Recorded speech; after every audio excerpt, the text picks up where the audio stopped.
Last we left our heroes, you just witnessed a massive explosion swallow your dwarven companion as the demon grinder war machine crashed and erupted. With no time to lose, you all raced forward to the scene of the wreck, and in a matter of frantic moments, you found Alana within it. Using your combined efforts and abilities, you freed and healed your friend, and were all reunited once more, but you were not out of the woods yet, it would seem. Like a wounded animal, you lay exposed on the battlefield, and a horde of Vow and Eldrazi raced towards you, smelling blood. However, before they could swarm you, there was a crackling, sizzling of energy, and within the sky above, teleporting into the space above you, the Iron Dreadnought appeared. Its crew of pirates and warforged dropping into the sand as shots rang out from above. With this distraction and surge of fighting, the Vow and Eldrazi forces on the field were held back and ultimately destroyed, giving you and the Valar a chance to rest and recuperate within the protection of the Raven's Eyrie. In time, the Dreadnought approached you all and forces were deployed across the island. Captain Gambino and his closest crew dropped in to catch up with you all and assess the situation. You spoke and were reminded of your deal. The Warforged and pirate forces would aid you in holding the island, while Gambino and his selected crew would gather the scythe. With any plans you could craft seemingly dwindling away, Gambino and crew made to head below with Quinn and investigate what traps and tricks lay in their way. Mary made a compelling argument as to her accompanying the pirate crew below, and with that, they began to set off. Quinn, with no other course of action and no skills in deception, left his faith in your group, began leading Gambino, Sira, Senzara, and Cook below, with Mary and the disguised Hondo in tow. As they progressed deeper and deeper within the temple, the traps and defenses fell away, and the group made its way into the final chamber, where, to their discovery and to Mary and Hondo's discovery, there was one new addition to the room, a carved door frame in front of the small platform on the far wall. And it was about this time, as the pirate crew began investigating and mulling over their course of action, that Valentine drew close to the rest of the Wildcards and, with the fear of betrayal in mind, delved in behind the crew. To Gambino's surprise, as the Wildcards began amassing against his orders, tensions began to rise. Prodding the proverbial bear on both sides, tension hit a high and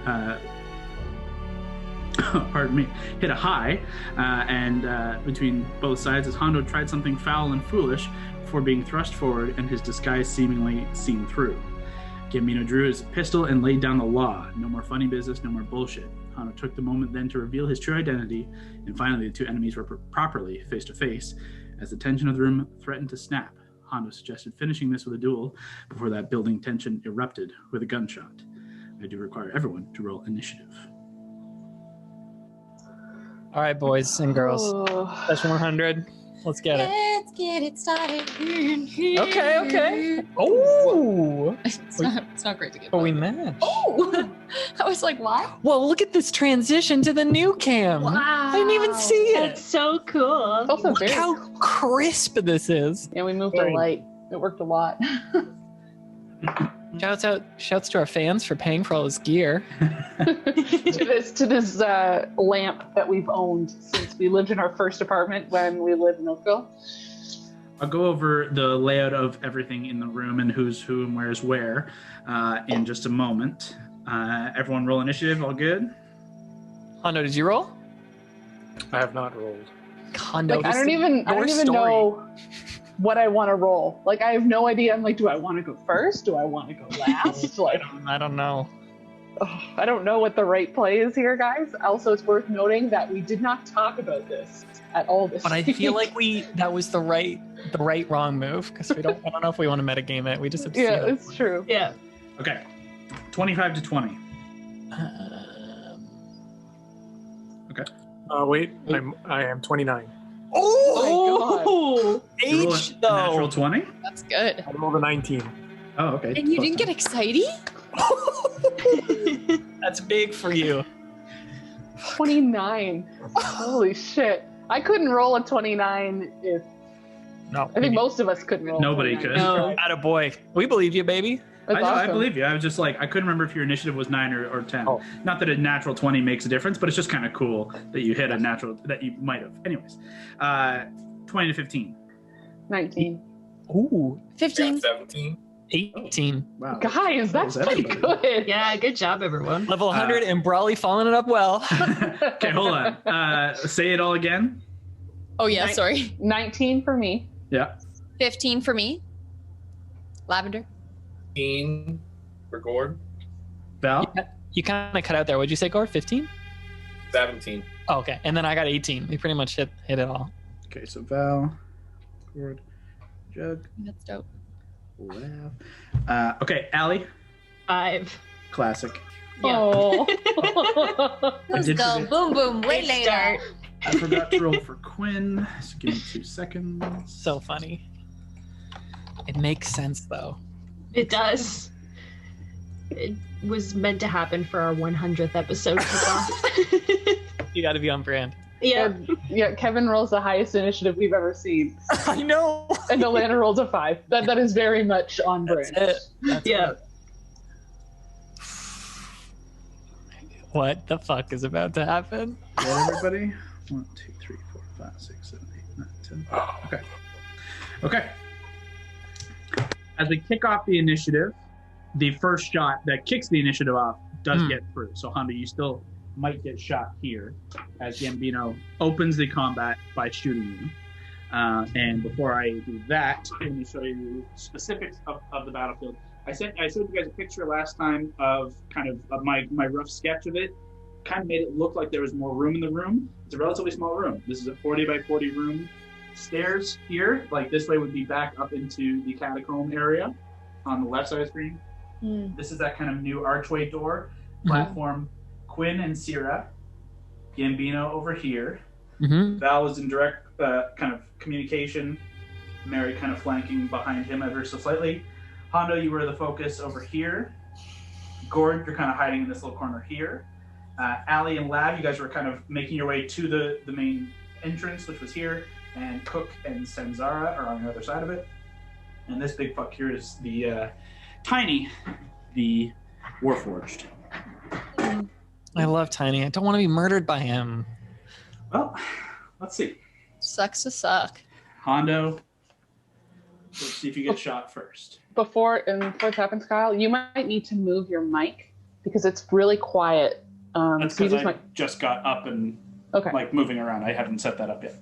But I will pull it over closer to the combat area as we do combat. Full combat. To hit Hondo is definitely going to hit with a 30. Nope. I'm just, So that does hit. I wonder what this thing does. can I dodge it? Nothing super crazy. You can use your reaction to dodge if you wish. Nothing super crazy. Look at Hondo. He's getting limber. He's getting loose for this. Already loosed his stool. Now he's loosening his neck. Okay, Hondo, you take 17 points of piercing damage, reduced to 8. Okay. Not bad. Not bad. So you use your reaction. So Gambino opens, and with this strange kind of almost hand crossbow-like construction, it erupts in fire, and Hondo, you feel a sudden piercing. It kind of just glances past your kind of midsection, just carving through one of the open areas between kind of plates. It's not a mortal wound by any stretch, but it stings. And Gambino, pistol pointed at you, smoke kind of still trailing, this faint kind of smile curling at his mouth. That ends the first shot, begins combat. Hondo, it is your initiative. Oof. Okay, I just need a couple of things clarified. So first, where was the entrance again, or the... So the stairs on the left of the battle cam, that would lead up and be like the only entrance or exit, however you want to look at it, back up into the catacombs. So they're on the left side. And the other thing is, right, we're all engaged in combat right now, right? It's not just... It is technically across the board, as like kind of the bullet time, kind of fittingly, bullet time falls as you get hit with this first bullet and you begin to take in the scene. You see Sierra beginning to like rise up into motion behind you. You just feel the swell of like the room just falls silent as just like deep breaths are taken and people begin to move. You are faster than everybody. What do you do? And sorry, last thing, Gambino is... So this is you, and this is Gambino here. Okay, perfect. Yeah, you are 10 feet from Gambino. So I'm going to cast Fog Cloud. Okay. and I'm gonna do it over the entrance. It's basically, I mean, do you want the point of the middle point of it to hit the entrance? So like fog cloud is as big as the room almost. Oh, perfect. Like, I just need the edge, like the edge of the stairway covered, basically. You got it. Let me just double check. Actually, you can pull it up on your character sheet. What's the size? What's the radius? So fog cloud is let's see, 120 feet by 20 feet. Range is 120 feet. Area 20 feet. The 20-foot radius. Yeah. So yeah, it's as big as this whole thing. So if you want to position it, so you can position it here. Move it back into the room. Yeah, I think that's perfect there. Yeah. Wow. Okay, it'll cover pretty much everything. That's good for me. Okie dokie. I'm just going to balance this on everyone's heads. No, I'm not. I'm just going to say it's foggy. Sure. Yeah, that's a good idea. I will note, Kev, basically, if you want, you can hit. If you want to keep it hitting the edge of the stairway, it will not cover Syrah or Gambino. Or Quinn, right? Quinn's over there? Yeah, Syrah and Quinn would be outside. Gambino and Gore technically are outside. You and everybody else are in the fog if you want to make sure it hits the stairs. Okay. That's okay? Yep. Okay. And with my, I guess my action. That's my action, right? Yeah. Okay. So my bonus action, I'm going to move. I'm going to use my bonus action and movement to get out of the room. Okay. So, do you want to dash out of the room, or are you using your bonus action to disengage? Okay. So yeah, disengage and dash. Okay. So, as you get shot, that pulls you entirely out of the room. You get up to basically you're at the entrance into the catacombs behind you, as you disengage, there's nobody can do anything as you begin to run. The fog cloud encases the room. And do you scream anything? Like you shit, or what do you do? Silently. He's empty. How could he shit? You don't know that. No, I'm just gonna leave and I'll just do a laugh. I'll just be like, ha ha ha. Huzzah! That's good. I like Okay. That ends. Oh, and you are concentrating on fog cloud. So I'm gonna put a little marker on you for that. Okay. Hondo, you are concentrating on fog cloud as you just turn tail and run after getting shot by Gambino. To which it is now Gambino's turn. He rolled a crazy high initiative, rolled 25 initiative. But Hondo is just that much quicker.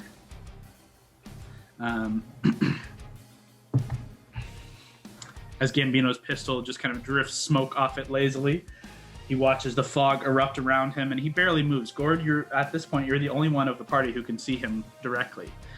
But you all hear him say, "Oh yeah, you better run." And Hondo, you're out of the room. You still hear that. You are out of the room as Gambino, now without Hondo directly in front of him, he says, You made me question what Gambino would do, Hondo.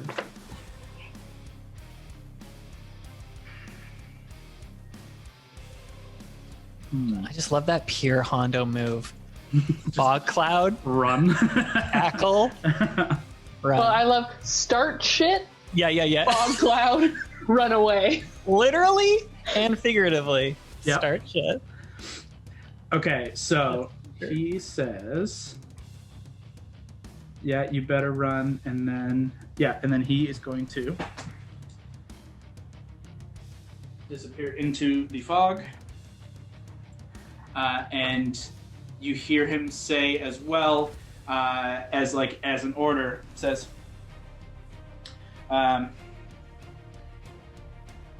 keep at least one alive. We need someone to answer for him. And he makes his way through the fog. Let's see.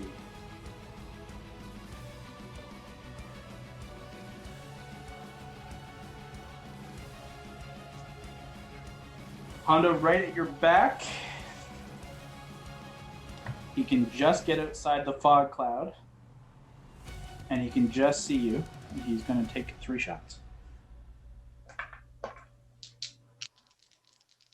I will also say, Allie, you do feel him rush past you.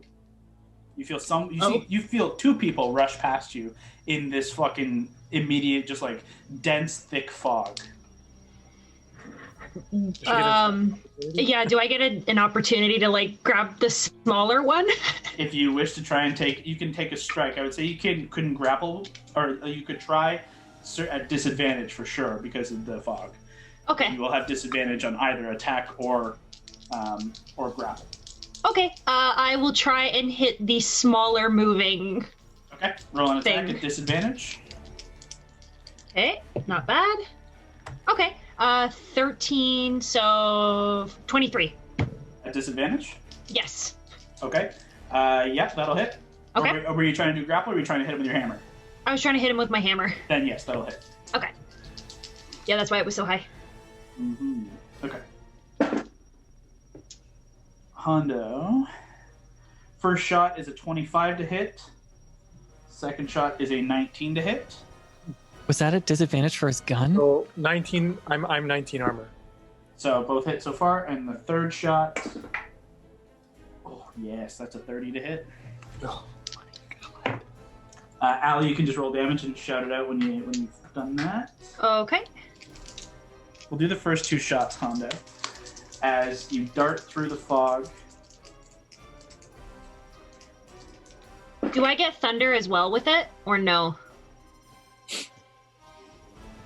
Yeah. Yeah? Sure. Okay. You guys are not under silence. Okay.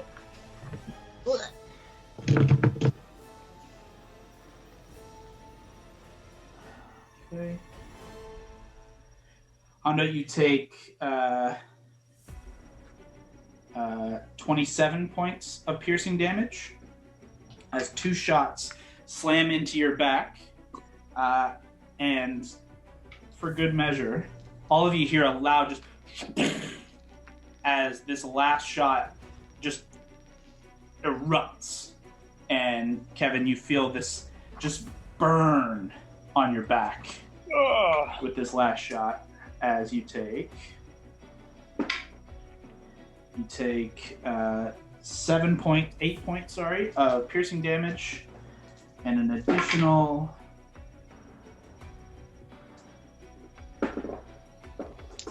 15 points of fire damage.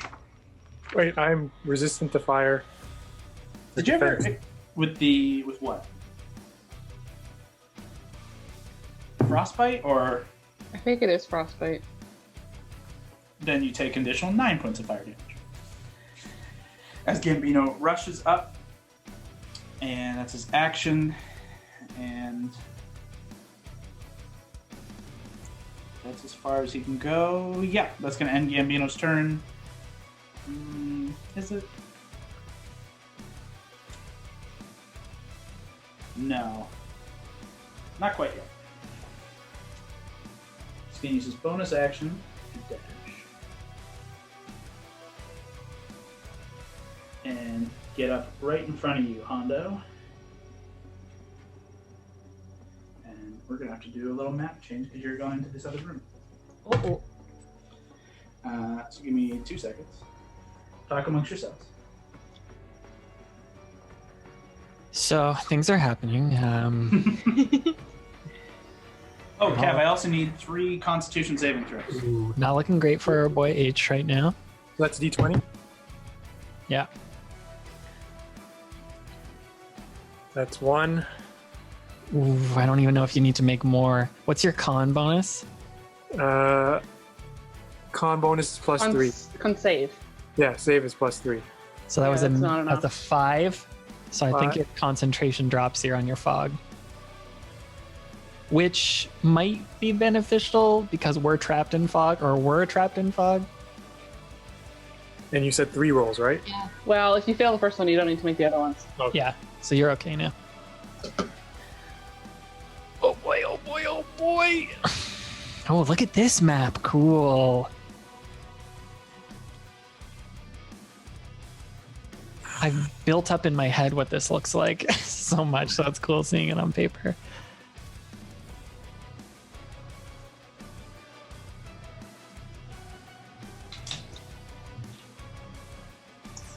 What god do you think you would go to, Hondo? Is it the Raven Unfortunately, Queen? That's as tall as my tripod will go, so... That's great. We can see. So does this chamber that we're in go straight into the one with all the coffin? For some reason, I thought there was another chamber in between, but maybe I'm forgetting it. There's Okay. 3 chambers. There's technically the temple chamber on the main floor that leads down through the mouth into this coffin chamber. Oh, I have it upside down.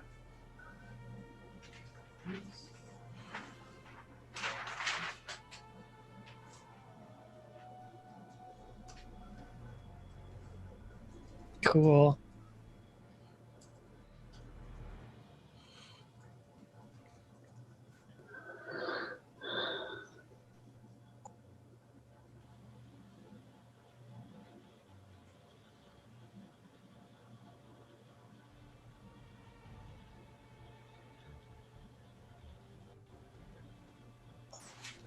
Okay. That's a little better to see. Yeah, that's easier. Let's slide this over a little bit. Okay. Yeah, you can see that much better. Okay, I'm happy about that. Okay, Hondo, yeah. Despite your rushing through the fog, despite your distracting kind of smoke screen, your footfalls were not hidden in any way, and Gambino was able to track you through them. And now he stands before you and says, "You're not getting away that easy. Not after such a long reunion." And that's going to end Gambino's turn. Take us to Syrah. Oh boy, oh boy. Woo! So that back-to-back is legitimately the worst case scenario. Like that is we can't interrupt any plans. That is the worst case scenario. Well, let's see. Maybe she's friendly. She's not that friendly. Okay, well. She's had a lot to think about after we almost murdered her last time. Would she do that? That's something she'd do. Is that something I would do? That's something I would do. Okay. Okay. No one sees this, but Gord and Valentine, you hear the whispers of incantation as Syrah seems to say, "Why don't you stay right here, love?"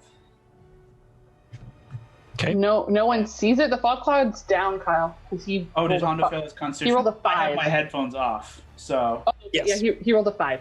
then everyone sees this. I mean, this kind of works. Maybe it's a good thing you failed. Yeah. It's good for that first move. You just see her cast a spell and say to Quinn, I guess if she can see now, would she do that? Fuck, I already did it. Yeah, she did it. She does something to Quinn, and magic begins to coalesce, and she does a thing. And it works. Okay. By the way, how much damage did Gambino take, Brawley? 20. I don't know if you got that, Kyle, just to keep I you did not. Nope, thank you very much. Appreciate that. Looking grim. looking bad. He's looking pretty rough. And I need to take 5. Who took 5? That is going to be that. I had a hero's feast before.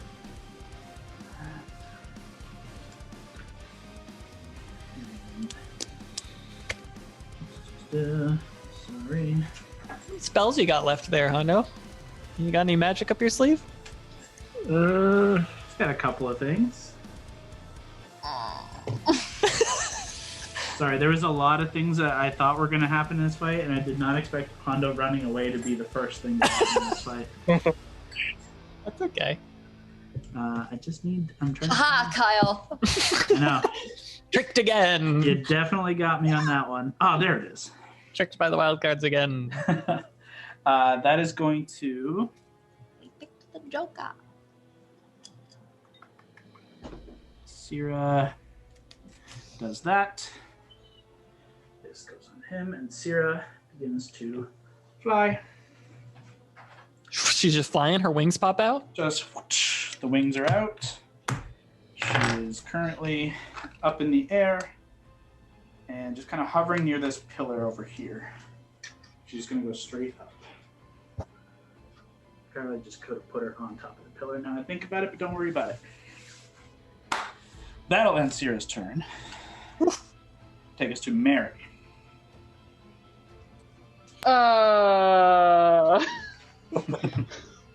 Honestly, I'm so glad it's you. Anything I was planning for the last week. Again, not this, and I don't know what to do. That's the wild card. Wait. Yeah, this is not how I thought this was going to go. But let's do it.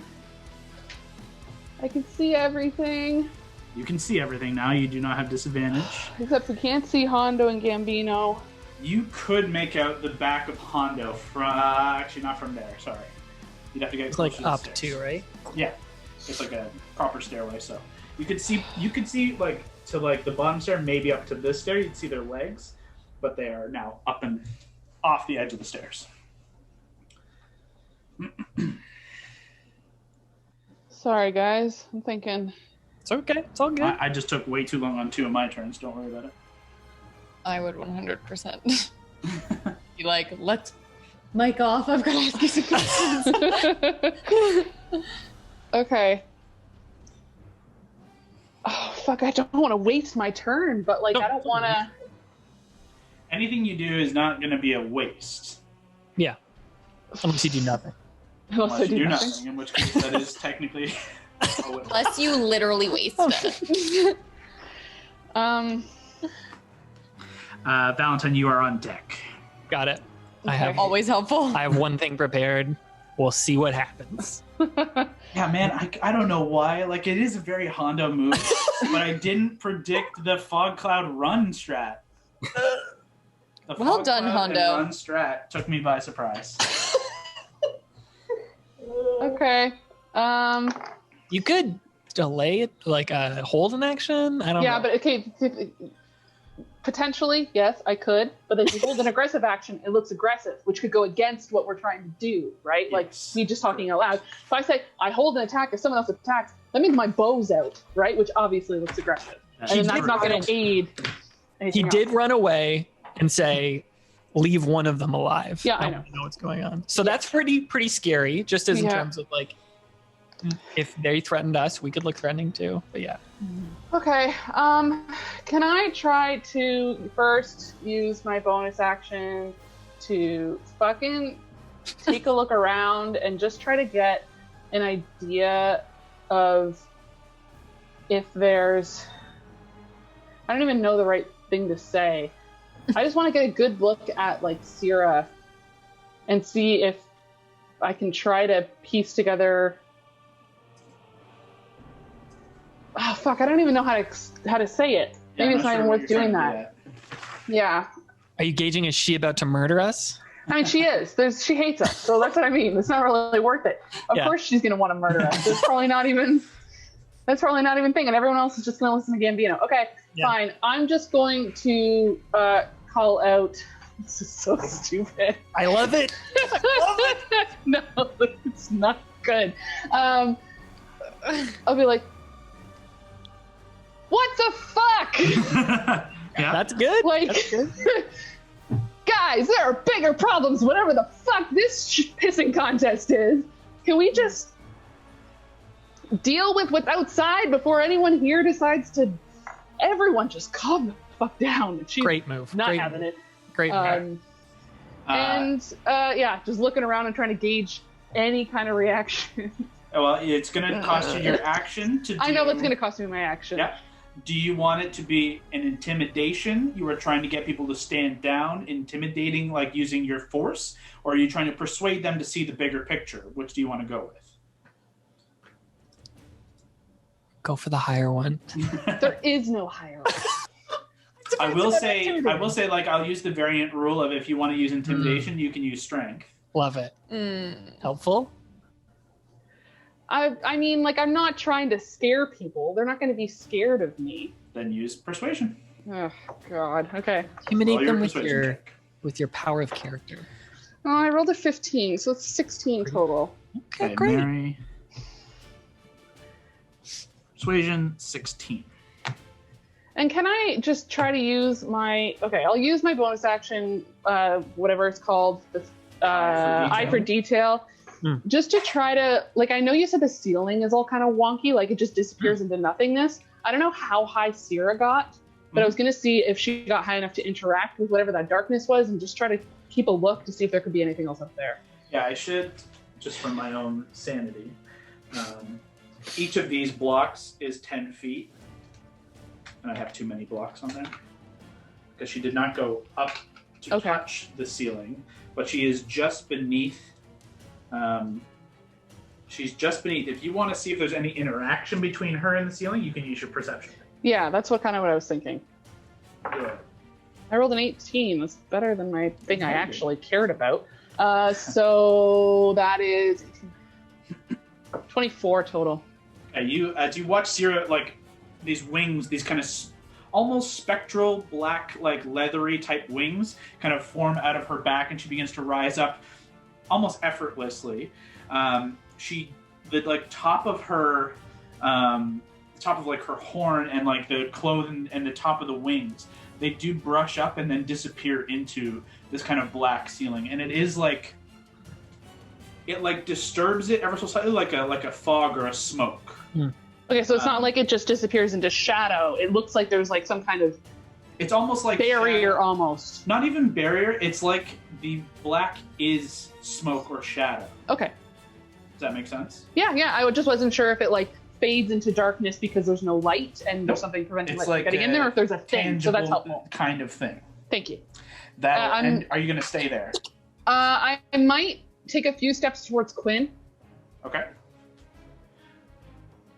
Not on the actual dice because that thing scares me. Yeah, you get right up in front of him. That's good. Okay. My whole point of coming down here was to make sure he was safe. So. With your perception as well, then as you look up, because the looking at Sierra thing is very obvious. Quinn looks like he is frozen in action. Great. Okay. You quickly look down to check on him, and he is like his face is frozen in a look of like about to go into a battle stance, but can no longer move. Okay. That'll end Mary's turn. Take us to Valentine. Gord, you're on deck. Do we know any reaction to that intimidation, by the way?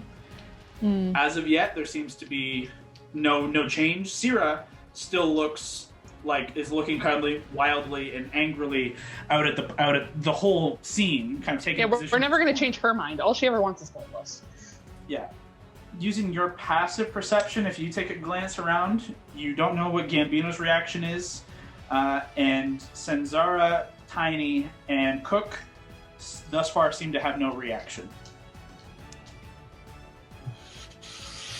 In fairness, they kind of look exactly like they did moments before. Doesn't not a lot of time to react. If you want to actively use your action to make an insight check, Nah. you can learn more. I'll find out if they stab me or not after this.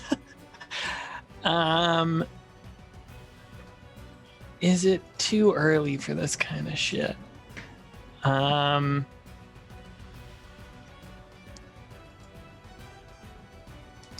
right, so I'm in the center of the room there. She's up there. Tiny's behind me. They ran through.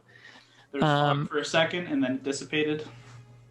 I'm going to move to the archway, not the door out. Okay. Do you want to stand on like the platform? Yes, please. Take like 3 steps that way. Yes, please. And then I'm going to shout out, trying to persuade.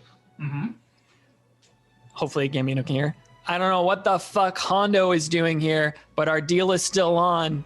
Let's just keep it up and get this scythe. Okay, make a persuasion check with disadvantage. As you were, to explain the disadvantage, you were an antagonist when this kicked off. Totally. Therefore, disadvantage. Oof. Your bonuses 19. are pretty good. 19 for my first roll. It's a natural 1 for my second roll. Wow. Oh, that sucks. I add a lot, but it's a nat 1. It is a nat 1, unfortunately. Dice. Well, you're never getting used ever again. Oh my god. What is the total for Another curiosity's sake? But a nat 1 is going to be a bit of a dig. 16. Same as Mary. Oh, same as me. Wow, Mary, he rolled a 1 and got equal to you. What my face? I don't do the talking, guys. There's a reason I don't do the talking. Val, you put your hands out just moments after having kind of brought this kind of entire moment to almost ahead before Hondo tipped the whole thing over its edge. Now seeing it kind of fall away before you, you try and call for peace and to maintain the deal. Thus far, you're not sure Gambino's reaction as he's out of sight along with Hondo, and the other four in the room thus far don't seem to be making any sudden change of plans, but it's only just happened, so you have to see what happens. That's your action and move. You move technically 15 feet. Move. Yeah, I'll just chill there probably. I'm literally just gonna have my hands up like this probably. Yep, hands up, trying to show peace. That's it. No, I won't even inspire anyone. I'm just gonna be like, You got it. Gordo, you're up. Who's on deck? Technically someone else, and then Okay. you. Just need to know. Can you re-explain? So I'm in the corner, right? You are right here. Technically on this square here. So who is all around me again? So directly here on camera, this is the skeletal cook. This guy here, I don't know if you can see. I think you can see him here. Yep. This is the alien-looking creature, Senzara. He's like kind of the muscle, the fighter of Gambino's crew. Flying about 40 feet up in the air is Sierra right here. And then Mary, Quinn, and Val, Lavender, and Allie are right here. And then this is that Warforged kind of big motherfucker. Up the stairs, out of sight, Hondo and Gambino have run. Everybody else in this room you can see.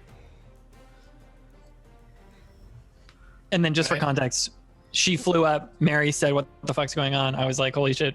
I don't know what Hondo's doing here." Yeah. And now it's you. Yeah, so it looks like at least two of your party members are trying to call for peace. Hondo did a smoke bomb and ran. You've heard some successive gunshots since that point in time. You did hear Sierra begin to summon some magic and cast a spell. And it is now your turn to do what you do now. So it's on, so I can just freely attack if I want. You can do whatever you want, man. Yeah, you can do whatever you want. Two of us have said two of us didn't fight. Hondo ran. That's basically what's happened. What range is the lady up on the Lego from me? 5, 10, 15, 20, 25, 30 feet. The Lady of the Night. Okay, I will point at her and use Finger of Death. Okay. No problem. What's the save, please? Constitution. Okay, not so bad. Okay, you point up at her, and as she's kind of beginning to kind of slowly look around the room, expecting no further combat, Gord, you just point out your eyes in the inside of your helmet, turn completely black. All around you, the shadows gather, almost like the shadows dip down from the ceiling and coalesce around you, wrapping around your arm. As you extend your hand forward, the shadow and this kind of piercing green energy fire forth at her. That is, I shit you not, a natural 20. Oh, These are wow. some rough. I want to show, you guys just have to trust me. I'm We got I'm you. not going to fuck with dice. No, you wouldn't. These moments are important. So a total of 23. So I Can believe I that cut definitely saves. that? I wonder if I can cut that. I don't think so. It would be an aggressive action. It's a reaction when a creature you can see within 60 feet makes an attack roll, ability check. Can I use luck somehow? Not on her save. It's only on if someone tries to attack you or if you roll a save, you can use it. Scott, if it's a natural 20, she's adding more stuff. I don't know how you can get it down below. It can't be on saves It anyways. does not work on saves. No, it's only for attack rolls essentially, and maybe damage. So does it do half damage, Brock, on a save? Half as much on a success. So still roll damage. You still deal damage. She just takes half. Okay, so it's 78 plus 30. Yeah, Oh my god. He's gonna hurt. it's still a lot of damage. How many do I roll then? So 7 d8s, and then Oh, just roll the whole thing and then. 78. yeah. 7d8. and then add 30 to the dice. So I rolled 28. So 58 reduced to 29, correct? Yep. Yes. Brock, or everyone, bored, as you strike her with this this finger of death, she takes the hit, and she moves ever so slightly, and you see the shadow kind of wrap around her, and you almost see her just, like, absorb the shadow ever so slightly. She takes damage. She looks a little hurt, but she's eyes absorb that shadow, and she looks down at you with a glare, and then just a wicked, wicked, devilish smile. Is she concentrating on something, Kyle? Yep. I'm working on it. Trying to get my description out. Just checking. Can I see where Hondo is, where I am? You can't, but you can move and try and get there. He went up the stairs here, so you have to move your way through here. You have movement. You haven't moved yet. Can I move under the platform she's on? Yeah, like it's not technically a platform. I'm using it just to show she's flying. But yeah, if you want to move beneath her. Like, she's just flying. I'm just using that as a thing. Oh, I thought that was... No, sorry. I'm trying to hide from her so she won't kill me. Yeah, I mean, if you come up the stairs here on your way towards Hondo, she can't see you from across the room there. You're like, it's a low doorway. I would put you in front of, like, 3 other baddies, though, so... Well, it'd be 5, 10, 15, 20, 25, 30 would be to get here. You would risk an attack of opportunity from Cook, but it's up to you. I'll just stay there. Okay, there's no, unfortunately, as part of the design of this room, there isn't a whole lot of area to hide. It is an open space. These pillars are holding kind of room up, and then it's kind of just an open 40 by 40 room. How does that shadow? I don't know if is there shadows in here? Yeah. Only in the ceiling. Mm-hmm. And like what faint shadows are being cast by like the light that you guys have in here. Like there have been some torches that were brought down and are now up in like sconces on the side of the walls, but it's like faintly lit with like torchlight, but there's no unfortunately no real shadow. Okay, I'm done then. Okay. That ends Gord's turn. That takes us to the Juggernaut. Tiny? Yeah. I made such Tiny. a strong connection with him. Tiny's been given an order. Warforged follow orders.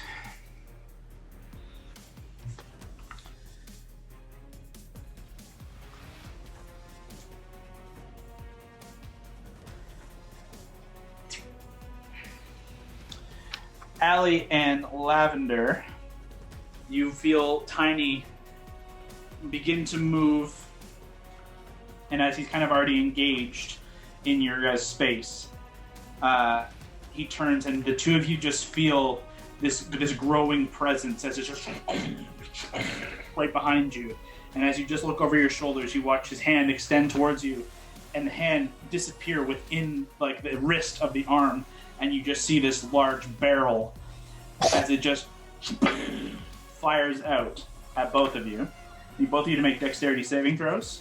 Oh, no. Okay, I can't have you watch this because you will make a huge reaction. I think my dex is garbage too. Good I don't know if your reaction is Make good a or bad. I reaction. don't know if your reaction is good or bad. Dex is garbage. Okay, let's see. Okay, let's roll. Okay. Totals? I rolled a 13, so 14. That is a fail, unfortunately. I rolled a 20, baby. Okay, So that is that's a, technically nice. 25. that's a success. As he stands before you, and just this shotgun of multiple different small bits of shrapnel shoot into both of your backs. Alana, you take the brunt of it, while Lavender, you manage to kind of turn at the last second and avoid the bulk of it. You take Alana, you take 11 points of fire damage. Lav, you take 5, and you take an additional Jesus. You take 21 points of piercing damage, and Lavender, you take 10. Wow. Okay, well. The hand kind of remains in this open shotgun position as he raises this bladed arm up over his head, ready for his next move. That'll end his turn and take us to Lavender. Oh, I say that was not very nice. We just made friends with you. Do you not know what that means, you stupid oaf head? And then I say, well, let's work on your target practice then. And I cast mirror image, and then I go, and there's many of me, and I basically go kind of obviously out of the way. Okay.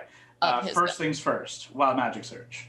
Make it a cool one. Hopefully it's one that kills everyone. Kill everyone, the game is over. Damn 17. Okay, you're good. You manage to concentrate on your, just kind of feeling into the pain, leaning into the pain, and using that to bring about your magic. 3 copies of you coalesce all around you in different spaces. Where do you want to move? I'm going to give you a little aura thing. I want to move to the right side of all of it. Oh wait, it's very hard for you to know what I'm talking about. The right side of the arch. Oh shit, no. Should I stay in this dungeon? Yeah, okay. The right side of the arch. You got it. Yeah, perfect. 20, 25, 30 would put you there. Yeah, okay. Well, kind of away from those people, but Those yeah. are us. That's us. That's Okay, yeah. that's okay. That's Mary and I and As you make your move away, Tiny is going to take a strike at you as a reaction attack of opportunity. Swinging his this massive battle axe ending arm.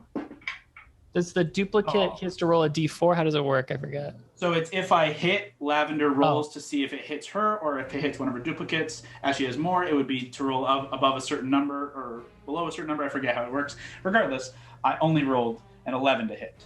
Yay! So it does not hit any of you.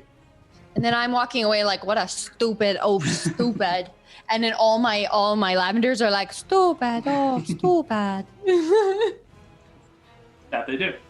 That's your action and movement. Do you want to do anything with a bonus, or do you end your turn? Bonus, I'll inspire Brawley. I was gonna say. I'll be like, That's your Brawley, girl. kick this oaf to the curb. Deal. You inspire Brawley as she begins her turn shortly. I only have 1 inspo left.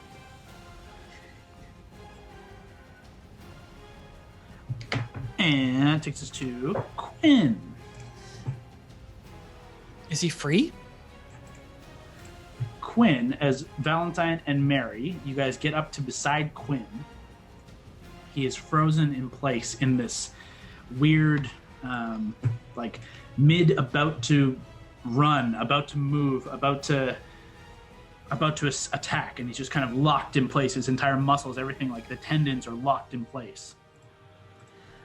It looks very similar to like he's been held like a whole person type spell, but he's kind of frozen in place, and unfortunately can't really do anything from this position. It's all good, Quinn. He's going to end his turn. He failed that save. End of his turn. Okay. Need to keep track of that. Okay, that ends Quinn's turn and takes us to Cook, Senzara, Clap's favorite. and then Alana. Cook. Cook at the beginning of his turn. He watches everyone kind of disperse, listens to the order, listens to the calls for peace, and Cook, with Allie there, you see Cook begin to kind of, in both his hands, you see this faint bluish energy begin to coalesce. No. And he's not looking at Allie, he's kind of looking past, looking up to Syrah, looking over at Gord, looking at Valentine and Mary on the far side, and he just seems to hold this energy in his hands. and he says, "Boss, what's the plan?" That's good. That's good. That's good. Seemingly holding his turn. Sinzara is up Everyone next. be cool. Everyone be cool. Sinzara We used to be bros. is going to blank in front of Allie. He draws this sword. He has a shield out and draws his sword, and just kind of doesn't say anything, but holds the sword aloft, looks at Cook, and then looks at Allie. You see these just big, like yellow, alien-looking eyes with very small pupils just staring, beaming into you as you just see this kind of green and white-ish energy begin to kind of coalesce around the sword as he holds it high. He does not move, holding his attack. That takes us to Allie. Okay, well, first off, she's gonna go, "That really? Ah!" And she's gonna rage. Okay, bonus attack, you And- go to a rage. Yeah, I'm gonna rage, just in case if they attack me, and I'm gonna hold out my hammer.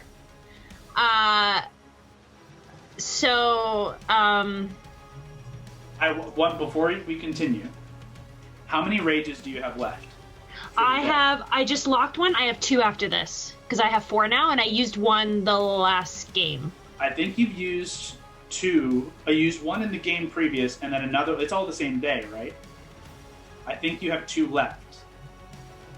You guys can clarify for me, but I'm pretty confident you used 1 in the first fight on the machines, then you used a second one to try and survive in the second day, essentially, the second game with us in that second fight. And then this will be the third of 4. That feels right. Okay. Okay, yeah, that feels right. Okay. Yeah, it wasn't on my sheet, so I must not have marked it down from last time. Okay. I'm pretty confident. If I'm wrong, I apologize. But No, that's fine. I have at least 1 left after this. We do a rest. Yeah. Pardon she me, gets Rob? those only on a long. We do a rest. We had a Is that short reset? rest. We did a short rest, yeah. Which gives you your spells back, Brog. Yeah, rages come back on a long rest. You need 8 Yeah. hours. Sorry, but you can absolutely go into it. Just wanted to keep everyone on the same page. Okay. I'll rage, and then since he hasn't attacked me yet, I'm going to I'm gonna have my hammer out and I'm gonna hold it. Okay, you're going to hold your attack. Are you going to direct it at either... You're surrounded by 3 guys, so who do you want to direct this held attack against? Ooh. You've got Sinzara directly in front of you. You've got Cook just to your right, and you've got the big guy right behind you. I think instinctively she would have gone for Tiny because he was the one that hit her. Yeah, Okay. So that's where kind she of would have gone. Positioning yourself so you can still keep an eye on Sinzara, and you look towards Tiny ever so slightly. You hold your action. Okay. That takes us to the top of the round. Hondo, we're back to you, baby. Oh, H, baby. Hondo, you and Gambino are standing alone at the top of the stairs. He is just dashed ahead of you, pistol still smoking and still faintly burning at the tip. You see it's gone red hot, this metal, and you can see in the shadow of this mausoleum that you and him are within, the sarcophagus has lifted away and shifted away, and you can see the door right behind him leading out into the rest of the catacombs that are faintly flickering in this bluish flame. It's good fan art. I'll tell you that right now. Okay. So first of all, I'm pretty much right in his face, it looks like. You are 1-to-1. Okay. Okay. If I were to go for the gun, use Whisper to cut it from his hand or just knock it out of his hand, would that It would work? be basically a contested check, which you have disadvantage on. Is your I'll go poison? for it. Okay. So make just a straight dexterity check. So it's just D20 at disadvantage. So roll twice, take the lower, and then add your dexterity. And he is going to make his check against that. Okay. 14. Okay. Roll again. And my second roll. Ugh. Yeah, that's... Sorry, pal. Hondo, you So- take Whisper with your attack action, and you swipe down at his hand, to try and dislodge the gun from his hand, but he spins it backwards in on his finger, just dodging through the blade, and then spins back into held position with the butt of the gun in his palm, still pointed at you. Nice try. What else you got? Okay. That's your action. That's my so. I'm just thinking. Okay, I can't do a spell for bonus action, right? Mm-mm. Technically, you can do healing word.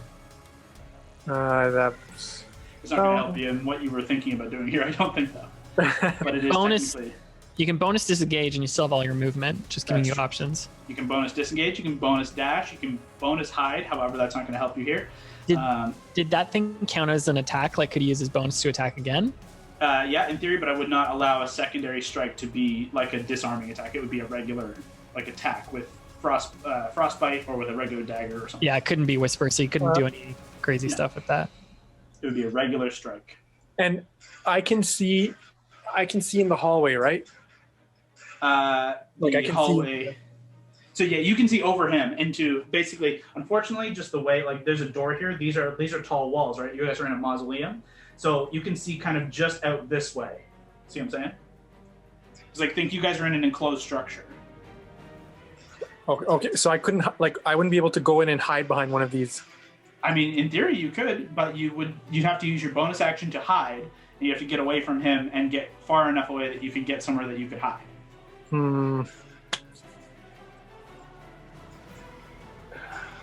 Okay, if I think I'm going to do. I'm going to disengage, and I'm going to head back into the room. Okay. It's a bold move. I believe the power of numbers. It's probably smart. You disengage and go 5, 10, 15. Where do you want to go in the room? So who are those? Are the two goons right there, right? In the grate? So you've got Senzara right in front here. This is Cook, and you cannot get to him, unfortunately, just by full movement. You'd have to end here. Allie, and then Tiny is right there as well. Can I can't go behind Allie or near Allie, can I? You can get beside her. I'll go beside her. So 5, 10, 15, 20, 25. That puts you beside Allie, but also in combat range of Senzara and Tiny. Take 2, baby. Take 2. As you rush down, Hondo, as you disengage from Gambino, and rush back into combat, you can see tensions are high. And you're you can't go much further, and you are directly in the action. Is that going to end your turn? I've used all my movement. I've used my bonus, right? That's everything. Okay. Just so you can say something if you want. But if not... I'm going to say, it smelled better in here, so I came back. As you step in your own shit. That's your smell, pal. Feels like home to me. Okay, that takes us to Gambino. Oh boy. You hear just this faint kind of chuckling kind of echo out from the hallway and the exit that Hondo just dashed back in from. As you hear this faint kind of clicking of metal, and Gambino descends the steps. And as you see he kind of spins just below the barrel of his gun, and you see kind of spin this metallic spin, and in a flash of movement, you see the other hand just kind of flick through a bunch of small metal pieces, and clicks it into place, aims it high once more, looks about and says, well, same circumstances have changed here. I love this guy. Have they, though? He holds the gun out and says, I'm willing to hold my shots here if we're willing to go back into negotiations round 2. But I'm going to shoot Hondo one more time. And he shoots Hondo. I dodge it. This feels fair. This feels very fair. Yeah, it's a 24 to hit. You can use your reaction, though. Yeah, I'll dodge it. To half the damage. As he finishes his speech, the gun blasts once more. Hondo, you take 16 points of piercing damage. Is that reduced? Reduced to half? Sorry, reduced to 8. My bad. Okay. That would have been crazy roll if I rolled 32. And he holds the gun out. You can see just the faint trail of smoke, and you can see the other, him just still holding it, pointing at Hondo, as the tension seems to kind of build once more. And he ends his turn. Takes us to Syrah. Syrah, Lavender, everybody, with the exception of Allie and Hondo. You just watch Syrah begin to slowly drift back down to the ground, hovering still about 5 feet off of it. You see just this scowl, this dark eyes, angry eyes, but you see no further move. Mary, it's your turn.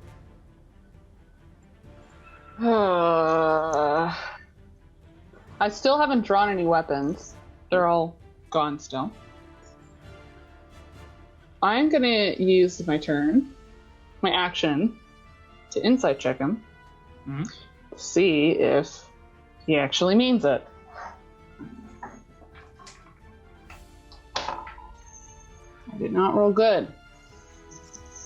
Okay, let's get them all out of the way now. My minimum insight is pretty high, but I didn't roll very well. So that's a 20 total. He is a difficult character to read. He's very slippery. He has control of the situation currently, and you're not sure to what end. Okay. Well, it's my action.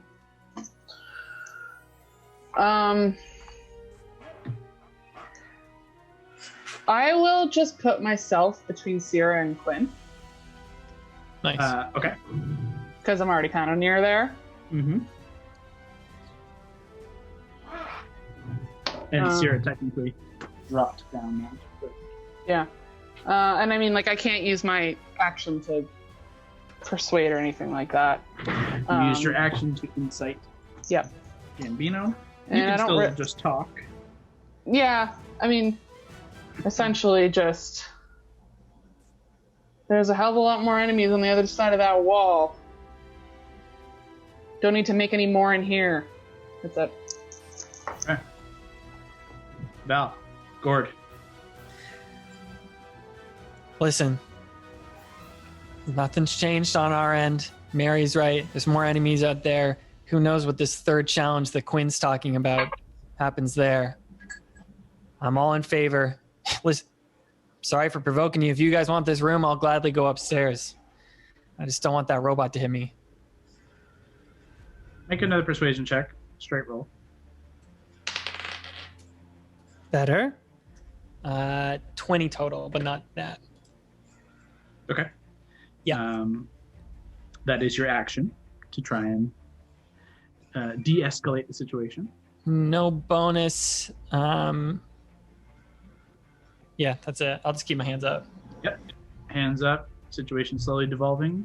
Gord, you are still in the corner. What are you doing?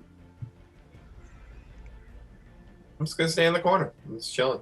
Do you say one with shadows? Yeah, you can disappear into the shadows using your action. Tight. Nobody puts Kitty in the corner Except Gordon. except for when he wants to be there. That takes us to Tiny.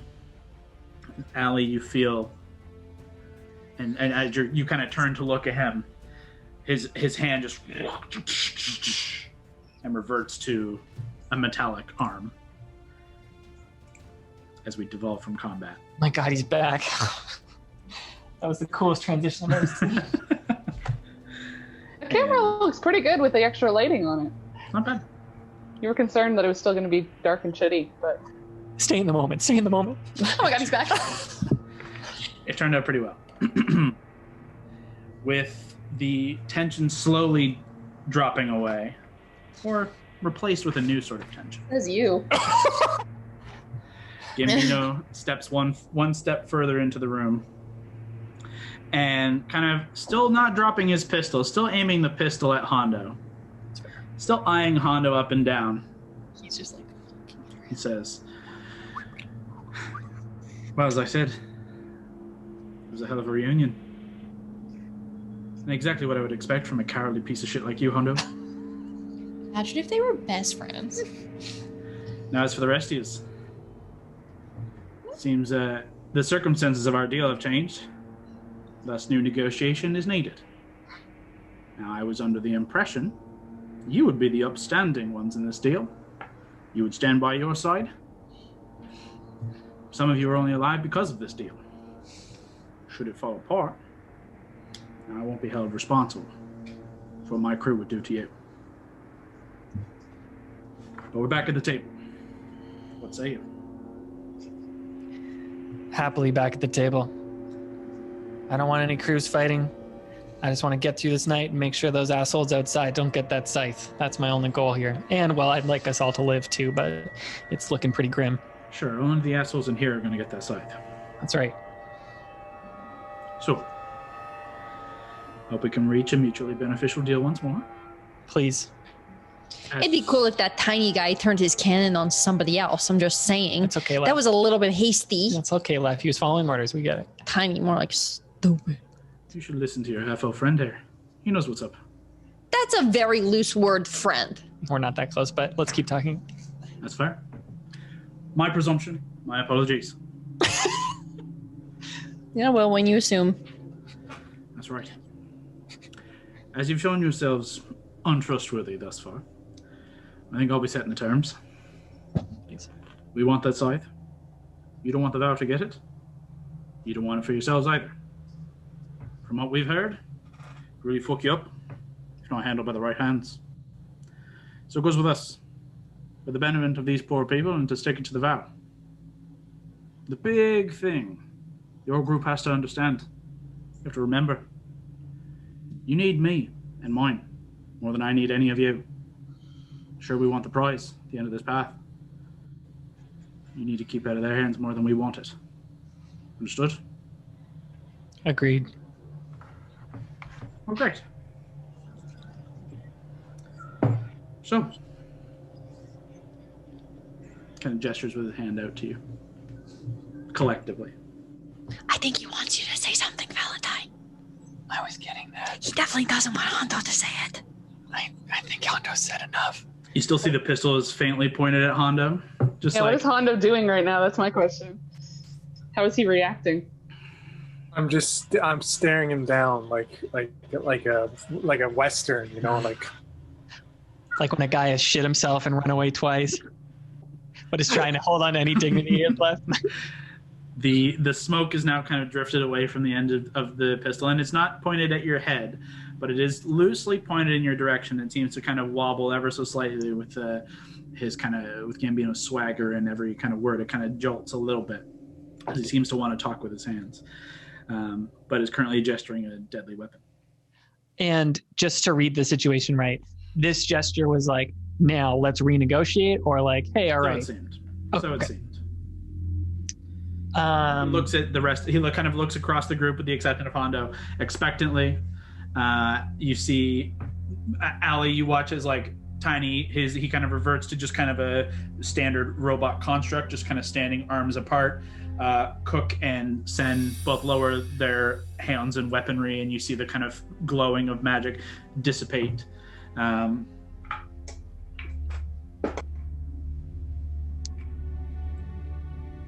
Sierra drifts slowly closer to the floor.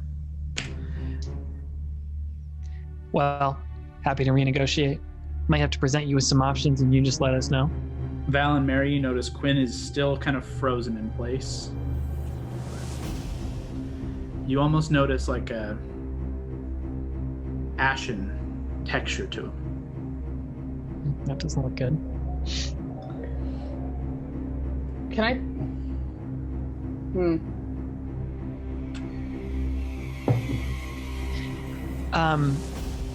Your queen here, Sierra. May I address her?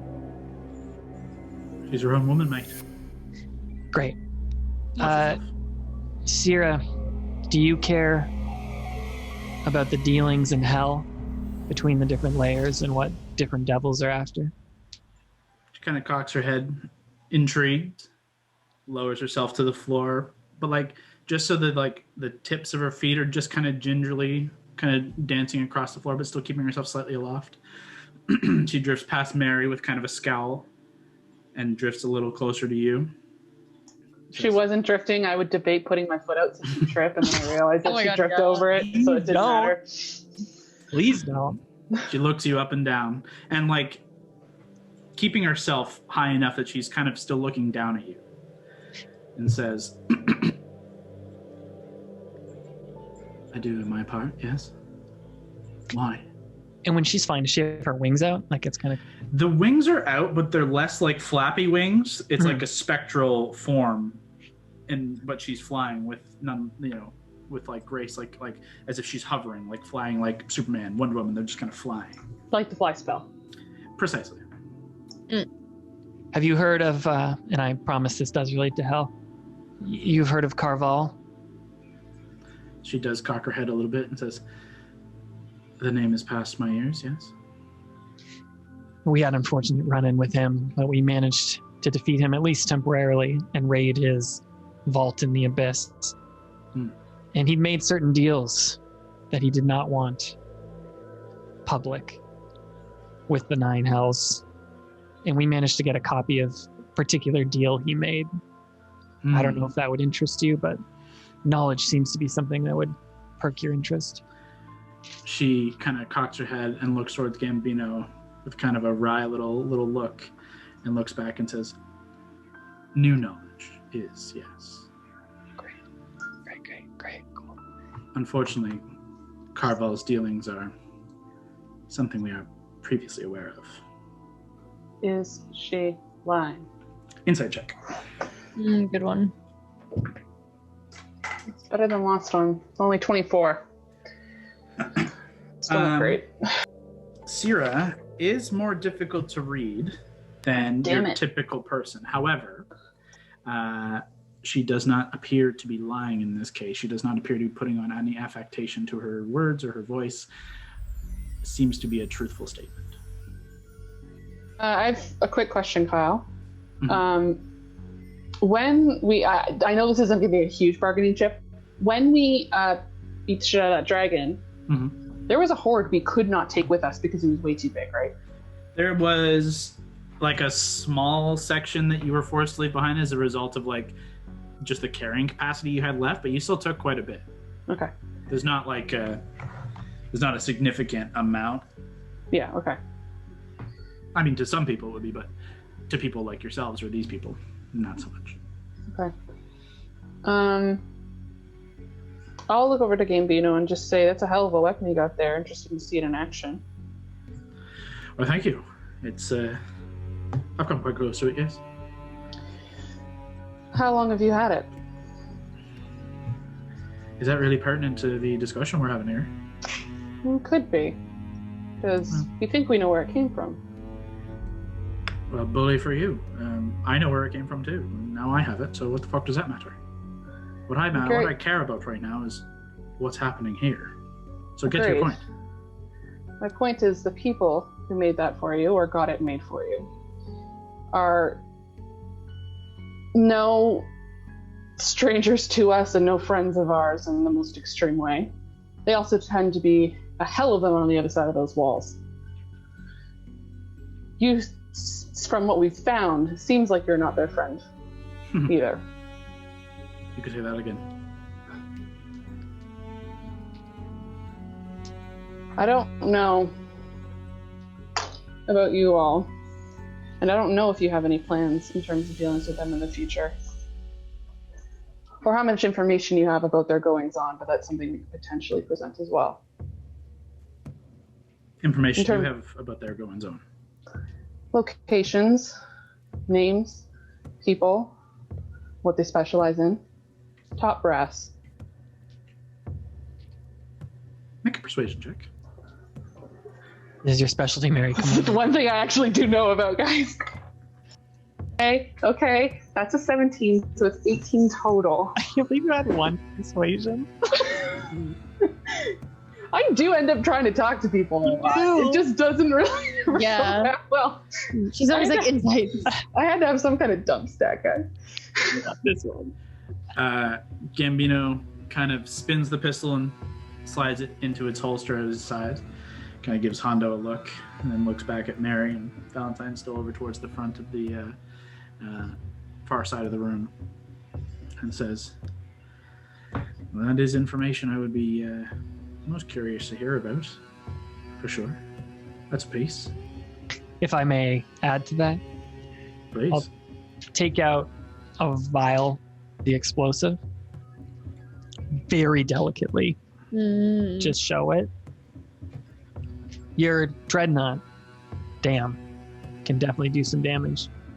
But have you ever seen this before? It might be how your gun works, or whatever that instrument is called. He steps forward and with a gesture of like, may I, essentially, like putting his hand out. He looks at it and he kind of holds it up. Delicately, he kind of nods delicately and kind of spins it around and looks at it, and then he's gonna do a little check on it. You see him just kind of like sniff it a bit and just kind of look at it and like tinks the glass. It explodes. Everyone dies. Does he give it back? He's still currently holding it, and says, this is very interesting. It's akin," and he kind of pats his gun. "Akin." He kind of gingerly hands it back and says, "By where did you come by that?" We found some people who make it. They can harvest it. They can make more. They were trying to do a lot of it in Haverfeld. Just think of that weapon that you hold, perhaps reverse engineered in the hands of your other crew, the things you could accomplish. Well, this weapon I hold is one of a kind. Something special. But so I've got plans. That could come in handy. Would you like, not for handheld, but perhaps for the ship itself? Would you like to hold on to this one? If you're offering, sure. Put it on the table. If I'm sure you got smart people working for you, perhaps they could reverse engineer, find a way to increase its capabilities. But he reaches out and takes hold of it again and just kind of says, well, this is more my specialty, I'll be honest. I'll be real honest with you. We've had many a bad time with this. You obviously know how to use this, but we've seen it in action and it is devastating. Oh, for sure. Well, when you got fuckheads like 8 points over at Hondo in your group, these kinds of things tend to have an effect of blowing up in your own fucking face. Yeah. And I turn to Val and I go, remember we kind of lost our eyebrows over it? Yeah, I remember. That was like an ounce of it. It says, well, gifts and information are one thing. It's going a long way to putting us on the same page once more. I think you understand us. Now, do you have any change in terms, seeing as you decided to change the terms before? This is the terms, all that I really ask for us. We're hoping, in the best of hopes, to survive this night without that scythe falling into the hands of those fuckheads outside. That's all we really want. I got nervous when Mary came down here with you and he came down here, kind of spooked me out. I overreacted. And this guy showed up and shit himself, kind of just put everything on a real bad way. But those terms, us living through the night, fighting alongside to keep those hell assholes outside. Also keep this man alive. Until appreciate you giving his own faculties back to him.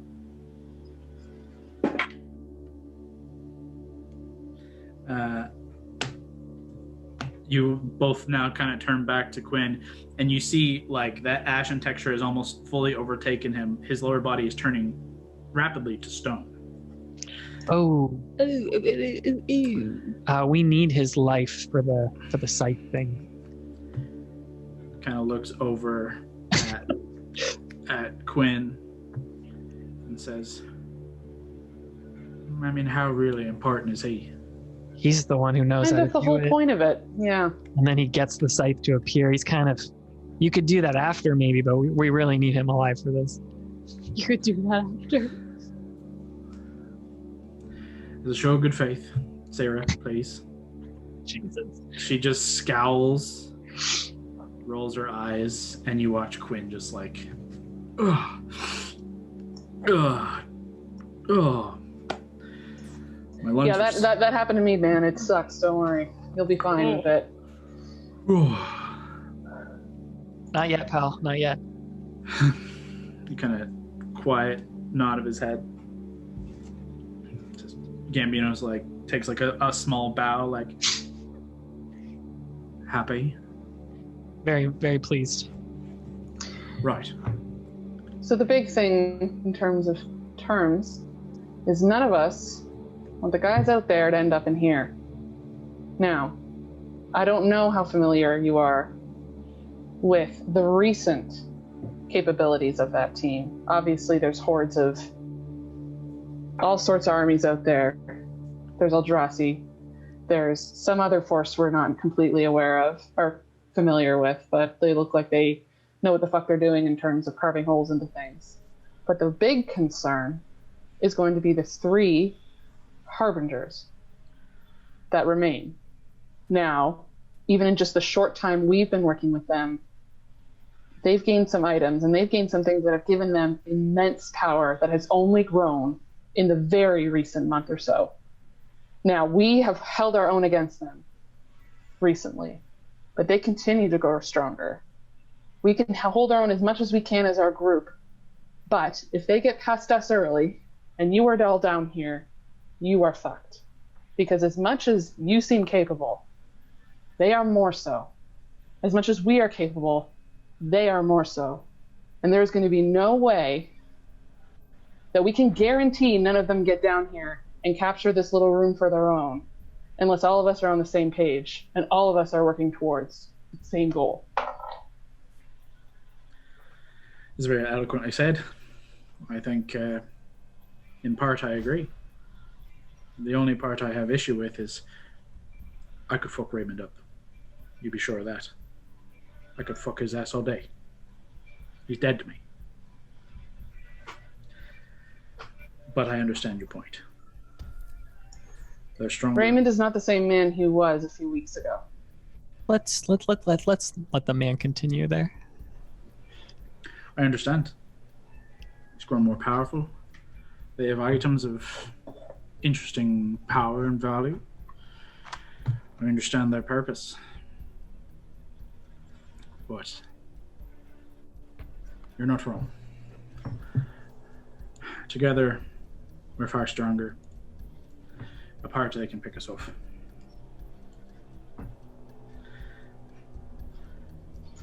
I think the only way this works is if you follow my rules, you follow my orders. I'll take you under consideration, of course. You are the expert, so to speak. But when it comes to tactics, when it comes to battle, when it comes to the use of my men and my ship, I'm captain. Aye, aye. So, with the exchange of you following orders a little bit better than you were before, the exchange of this information that will come to perhaps later tonight or perhaps when this is all over, I require one last thing. He points at Hondo. Oh, I was worried about something. He says, I want his hat.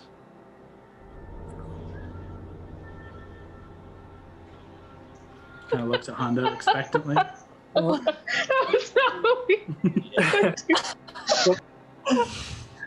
Hondo. Wait, so out of game for a minute here. Which hat are we talking about here? Talking about Mary's hat or No, the captain hat? Your captain's hat. Your Commodore captain's hat. Your fancy captain's hat. Okay. So what, is this the fancy one you bought in Verdansia, or did you steal it? You stole it from a This is captain. stolen from a ship's captain. Yeah, Arendelle, like commander of like the seas, like master of the seas in Arendelle. He says. So I'll. What is the alternative? I'm sure we can come to an agreement here. Hondo, we just negotiated. He could murder us all. Hondo, it's time you declutter your shit. Minimalist lifestyle, Hondo. I mean, do you want an Pulls the iPad? pistol out once more, spins it in his hand, and draws it and points at you once more and says, "The alternative, my friend, is death."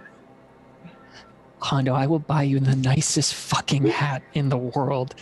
Please, So, for okay. the sake of the world, give this man your hat. So I. Oh my god! Not it. So I'll just nothing sudden, but I pull out Whisper, and I look at you. I look at Gambino for a minute, and I'll be like, "You have fucked me once. I guess another fuck isn't going to end the world." And I just take the hat and I toss it to him, and I put my dagger back. Oh my god. The hat kind of flies across, and as he spins the pistol down into his holster with one, he catches it in the other. Kind of looks it over, lifts his off for a second, puts yours on, kind of looks around, and he says to Siri, he's like, "Well, what do you think?" She kind of scrunches her nose a little bit. He says, "Smells like shite." And he throws it on the ground and shoots it 4 times with his pistol. Roll damage. It is just tattered and torn and on fire, and it's kind of fringe and burning away. The fucking egos of men. What the fuck?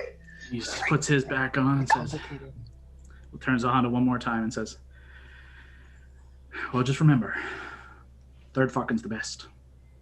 Now, perhaps we get a look at what's going on up top." Yeah, that spooky fog scaring the shit out of me, and I don't know how good your ship is when it can't actually see what it's shooting at. You make a good point. With this fog, the dreadnought is almost useless. The chance of hitting our men and yourselves rises significantly if they get close. Valentine is still just shook as is Scott of what just happened. My God, yeah.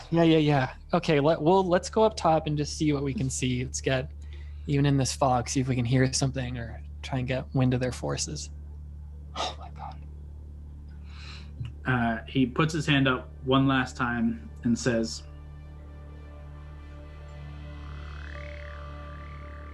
"Cook, man this door here. Anyone but any of us comes down here, you let us know." "Aye, Captain," he says. And he just kind of posts up in a corner. And he says, "Little early warning system. Let's go." I'll put my arm around Hondo's shoulders, start walking. As I walk towards Tiny, I'll just put my little fist out to him. He looks down at it. He puts his battle axe fist out. I gently try and tap it. Lavender walks by and spits on their hands. Yeah, what the hell? What the hell?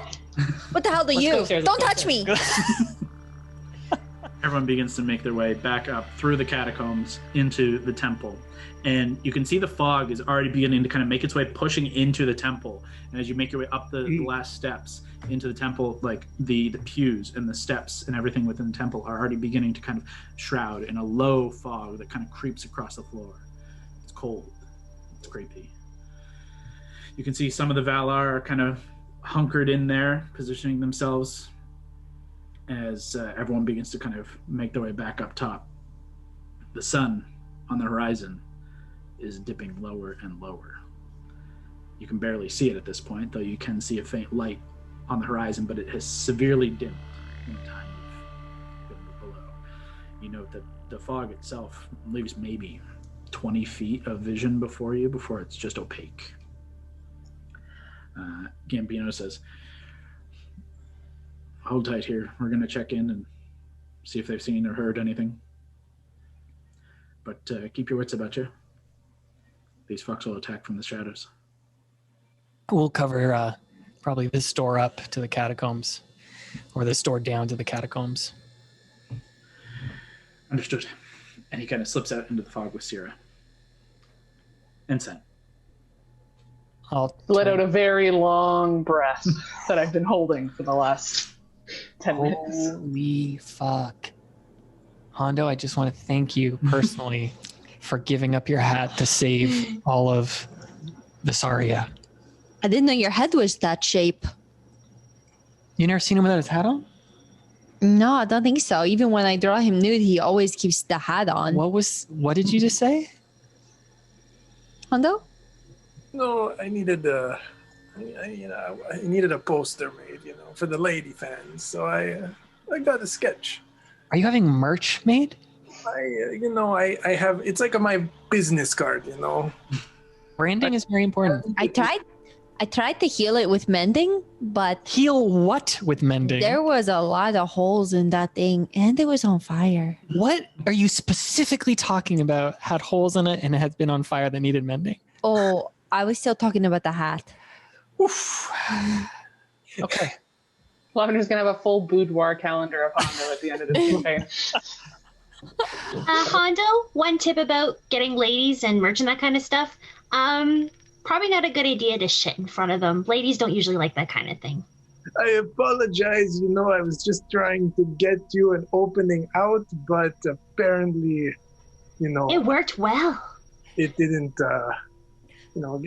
There was a little struggle there, though, so maybe some prunes at their next stop. I have to say, as much of all the shit you've pulled through the whole time we've been together, Hondo, this is the one time that it seemed like you weren't just trying to fight Gambino because you wanted to. I appreciate the trying to draw attention. It may not have worked how we anticipated or wanted, but Don't worry. things were getting tough in there. I have some things up my sleeve.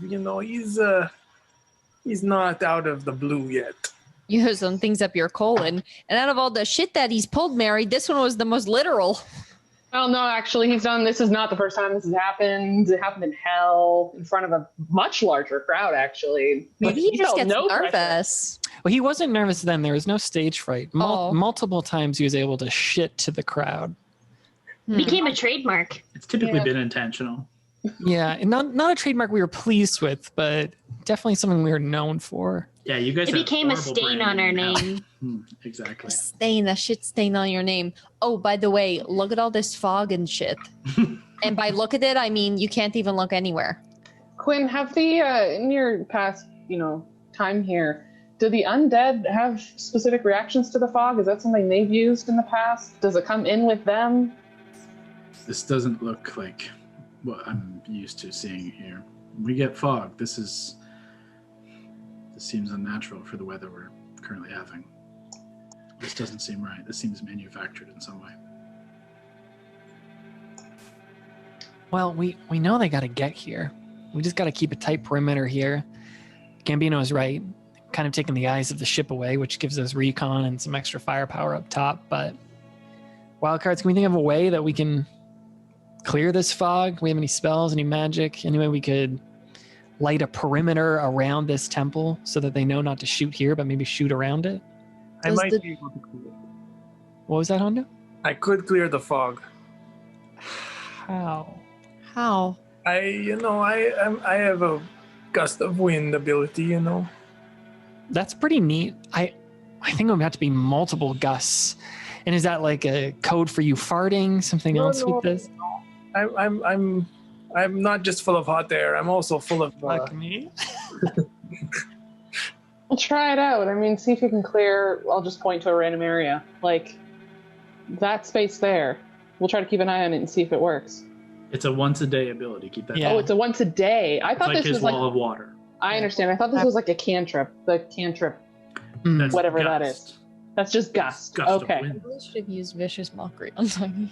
You can make fire lav like firebolt, and that doesn't cost you anything. I've seen you do it.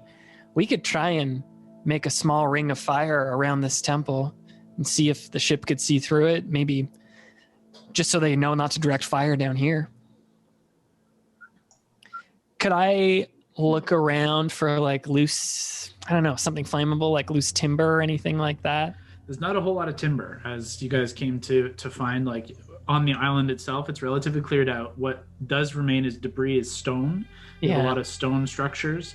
There is some like old dry boats and timber that were in the bay. Yeah. But they are still in the bay as they were not collected previously. I don't think we got anything like that in the bag of holding either. Not particularly. You guys, if anything, would have like small like kindling to begin a fire, but not enough to like have a perimeter of fire. Yeah. I will point out on the island itself, you do see these kind of small pitch fires that are still burning. But it's already on ground in various spaces. But they don't seem to be burning off the fog. They don't seem to be burning off the fog, and you do see them like faintly, like kind of small motes that look like flickering flame. Like you can see those, and you saw them previously. That's why it's not like a surprise. You saw them previously before you went below. Can I telepathically summon, not summon Mira, but tell her to come over to us? Mm-hmm. I just want to see how the fog reacts to her wings. Like if they're actually, if this fog is like a real thing that potentially Pondo's gust of wind could actually affect. Yeah. As you kind of call out mentally towards Mira, it takes about a minute or two as she kind of has been doing perimeter and she's been kind of keeping away from the temple exactly where you guys are standing.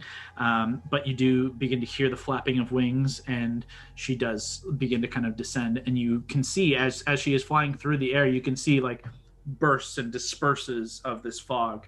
And as she lands, there is just like a whoosh that kind of kicks out. It does kind of kick out, and then it does like slowly kind of begin to roll back, but not like immediately. It just seems like a consistent kind of fog, but it does get moved and pushed. Just to refresh my memory, how many ways into this temple are there, like in this main floor of it? Into the main floor, there's really only the one entrance at this point. Because we blocked off all the rest of Lavender's wall. There technically is. From Lavender put a wall along the southern wall that was broken and fallen in. But there's still a gap from the top of that wall to the actual roof itself. So like there's like a 5-10 foot gap where they could come up and over the wall, or if something was flying, could descend that way. Okay. Or if they got up onto the top, they could descend inside that way. So pretty much along the entire southern wall, there's like a 5-10 foot gap where they could in theory get in, but in just from foot traffic, main door. Okay. That's good to know. East. I can't think of any preparations then. Maybe I'll just move towards that main door. Could I try and do a perception just out into the fog, see if I like hear or see anything? Sure. If you're just trying to listen, you can just do a straight perception. Sure. Yeah, I'll do that. Bad. 23. Over the next, as you guys have been talking and discussing and kind of waiting and chatting, as Gambino and Sierra have kind of made their way away, you kind of step out of the temple and just try and take in with your eyes almost closed, take in as much information as you can.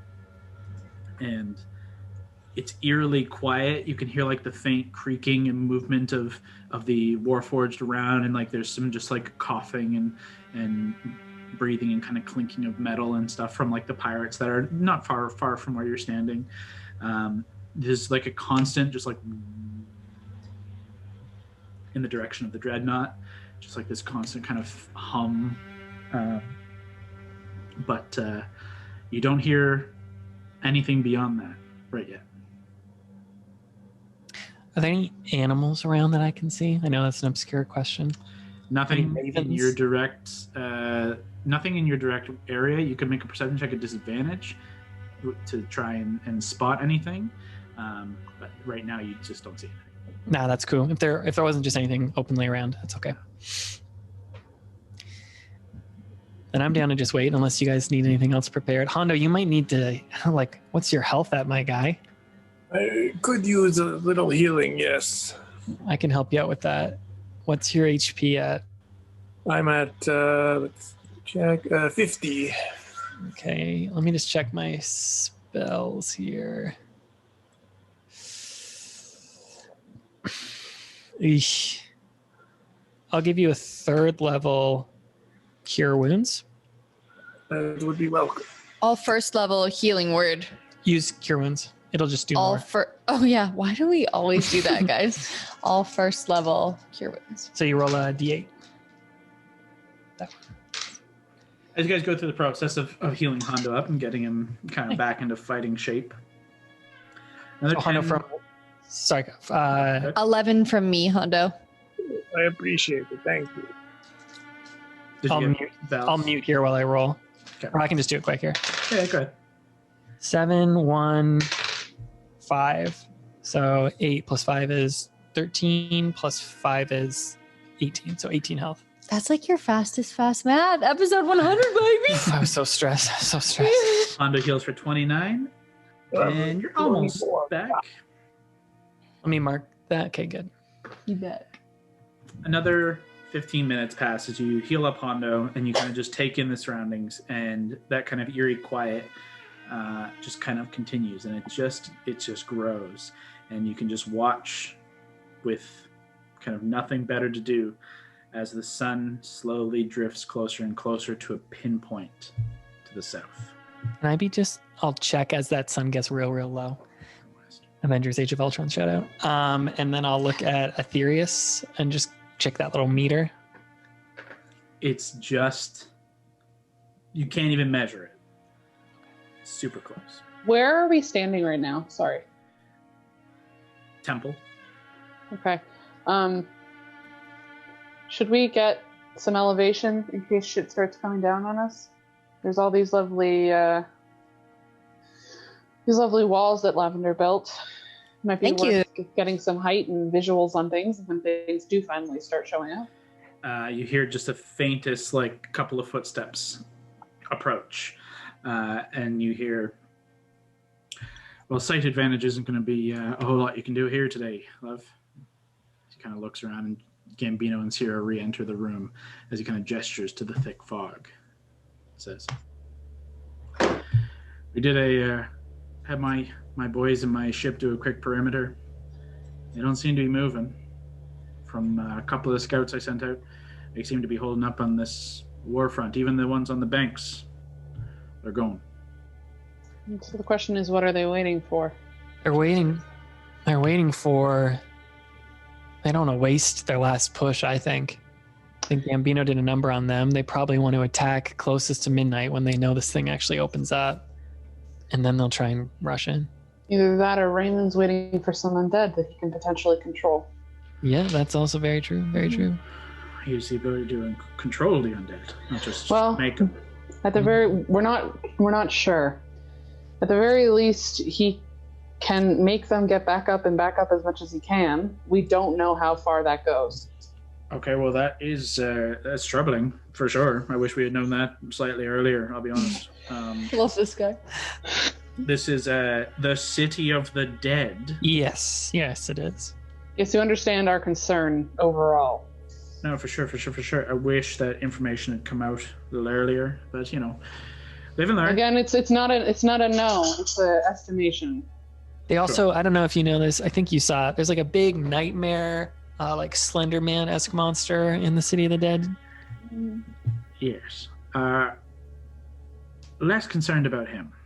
Okay. I'm not entirely sure. Well, I figure he'll go after the big meat. There's a lot of fellas out there. There's less of us in here. I would assume he's going to go for the big one, right? A lot of life over there for him to take. I certainly hope so. Now the problem is, if they're here and we're here and he comes here, fucking everybody's the same. Yeah. So, unless we can do something about that, and I look at Gord. Hey, if that's in your wheelhouse.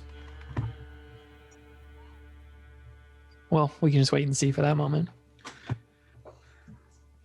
This sounds a little crazy, but we're lacking for some spells. I got a couple left. What about you? Yeah, I got a few left. You saw Sierra. She's got plenty of spells. Yeah. Sierra's got spells. That makes me feel good. She winks at you. Kitty.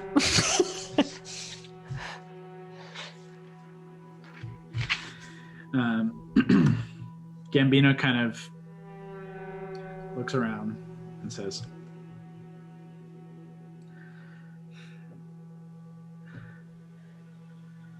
I don't like being this waiting time. I don't like being. I feel like a duck, just waiting to get shot. The way I see it,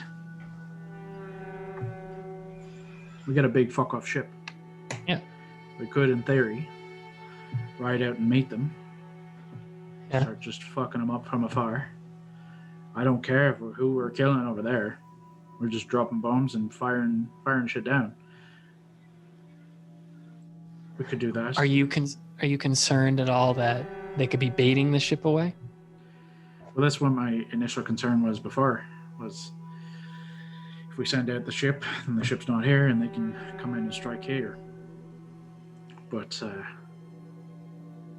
they haven't made a move. I would have expected them to make a move thus far. How long has it been since this fog showed up, Kyle? Probably about 2 hours. Oof, that's a long time to be hanging on to a thing and hoping it works. There's got to be a specific reason for it. What if they're just waiting till closer to the time? I have two thoughts. One, this is a master magician we're fighting against. He almost wrecked one of our friends. He could be trying to use this fog to obscure us, making an illusion that they're still over there, trying to lure us out. I love the idea of raining fire down from them with your big ship, but I'm just worried maybe they're waiting for us to make the first move. My gut says to ride out and meet them and attack. And I think that is what they're waiting for. I think the wiser move is to hold and wait for them to come. It just goes against everything I stand for. I get that. When you did your perimeter sweep, could you see how far the fog went? Is it just the island, or is it this whole edge of the city? As far as we could see. Okay. We only went out to the edge of where the war front was. We didn't want to provoke too much attack, you know. Well, listen, Wildcards, any other preparation we can think of? I'd hate to waste this time. I don't like the idea of sitting, but I agree that going out, they're baiting us. Even if they're not baiting us on purpose, of course it's going to play to them. We have a higher ground right now. There's no point in giving that up. Is there any way that some of us could maintain sneak? I just hate the idea of splitting us up. I thought about that too, but I hate the idea of splitting us up. We know they got to get here. That's what they want. I just picture Brawley holding Keith in her lap. Just giving him some pets. Yeah, she's playing the part of Keith right now. That's it.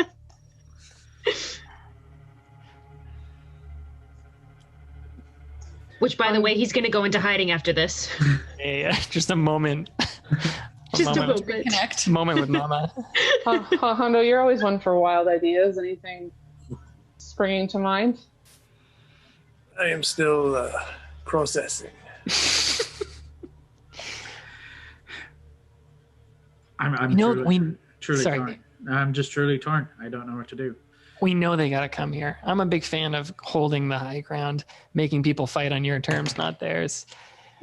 Right. They're doing the fog to obscure us, to mess us up. Let's wait it out. All we got to do is wait till midnight, get this scythe. They want to wait on those beaches. I'll pass from saying some expletives because Keith's here, but we wait. We hold this high ground. We know they got to get here. They can be damn sure they're not going to wait out till midnight. Do we take a rest? I'm pretty good still. What if we send out a small force, to engage them? Let them be annihilated. Let them be annihilated. Get their hopes up, and when they show up, we hit them properly. Well, I mean, surely Gambino has some bums around. what was that? Yeah, he must have some bums floating around, that he can just sacrifice. But what we need to do is we need to get their guard down, and they need to give them a quick victory so that they can be like, this should be a quick battle. What disposable people would Gambino think of for that plan? I've got my eye on a few. Seems as though the one that smelt it dealt it, Hondo. Hondo, you do have, I don't know if it's still strapped to your back or it's sitting in my bag, but we do have the magic carpet if we wanted to do a tiny little reconnaissance, smaller than your ship, Gambino, maybe less noticeable. We could do a tiny little recon to see what they're... I say... But you can't see anything up there. Maybe that's a good question for you, Smart Lav. Gambino, what's the fog? Is it the whole island? Does it go to their beach? It goes as far as we could see. Right up to the edge of their war camp and then beyond. What if we have someone fly all the way high altitude to see where that fog ends? I mean, I can try doing that. Sure. That's true. A little bit of You're pretty quick. reconnaissance. Sure. Maybe that's a play while you have Mira. Instead of out, we just go up. It's not a bad idea. I'm just wondering, is this a bubble that might inform if there's any kind of reconnaissance sent out? Might inform that. Admittedly, Hondo, there are a few things that could be fucked with. Those fire chucking apparatuses that all got built, they're still up. I think maybe a couple of them took damage. I can't remember. But for the most part, there's still a couple things there. We're going to have to deal with those eventually, or just get the ship to deal with them, but they're on the other side of the bay. So it depends on how much we want to let the ship get lured out. But Sorry, Mary, you keep going.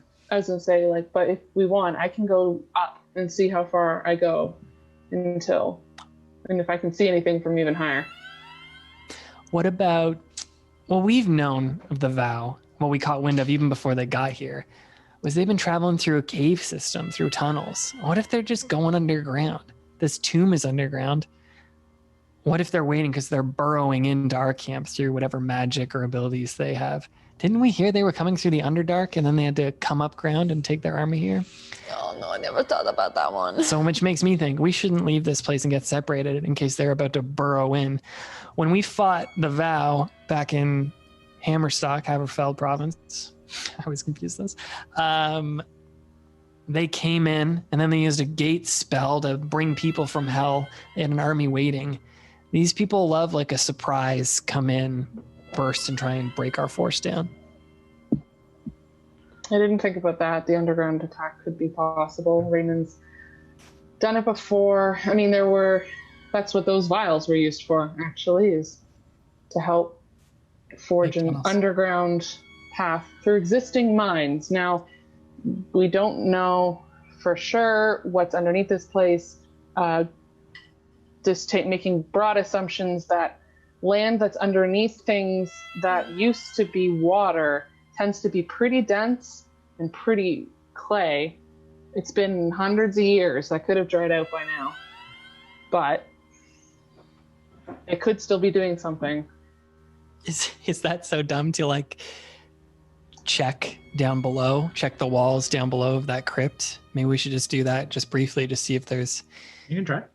You guys go check structural integrity that. issues. Mary, you can check That's a good idea. the height. Yeah, Hondo, do you want to come with me to go up? You're sometimes better at spotting things than I am. Yes. I was going to suggest one more thing. Please. What if we sent an assassin team out to get Raymond? I love the idea of Raymond being... Gambino kind of cocks his head for a second and says, "Are you to be the master assassin of the crew?" I would go, but I wouldn't go alone. But I think we could just rattle him even, shake him up. Sure, the best assassins always work in large groups. My concern is getting out of there unscathed. If not even if, when we find ourselves overwhelmed, because we'd be fighting on their terms, my concern would be getting the fuck out of there without blowing large resources or spells. Mira can move fast. She can't move that fast. And if she's gone for the day. Gambino, have you heard of Throatier, the red tiefling? We heard tell of him, yes. We've had dealings with the Vow in past. Well, that's the thing. It's Raymond. He's the fucking worst. Obviously, you got beef with him, Hondo, from the start. But Throatier's the one calling the shots. That's it. From day one. A fucking stooge. Yeah. From day one, it was Throatier. Episode 1, 99 episodes ago. That is years.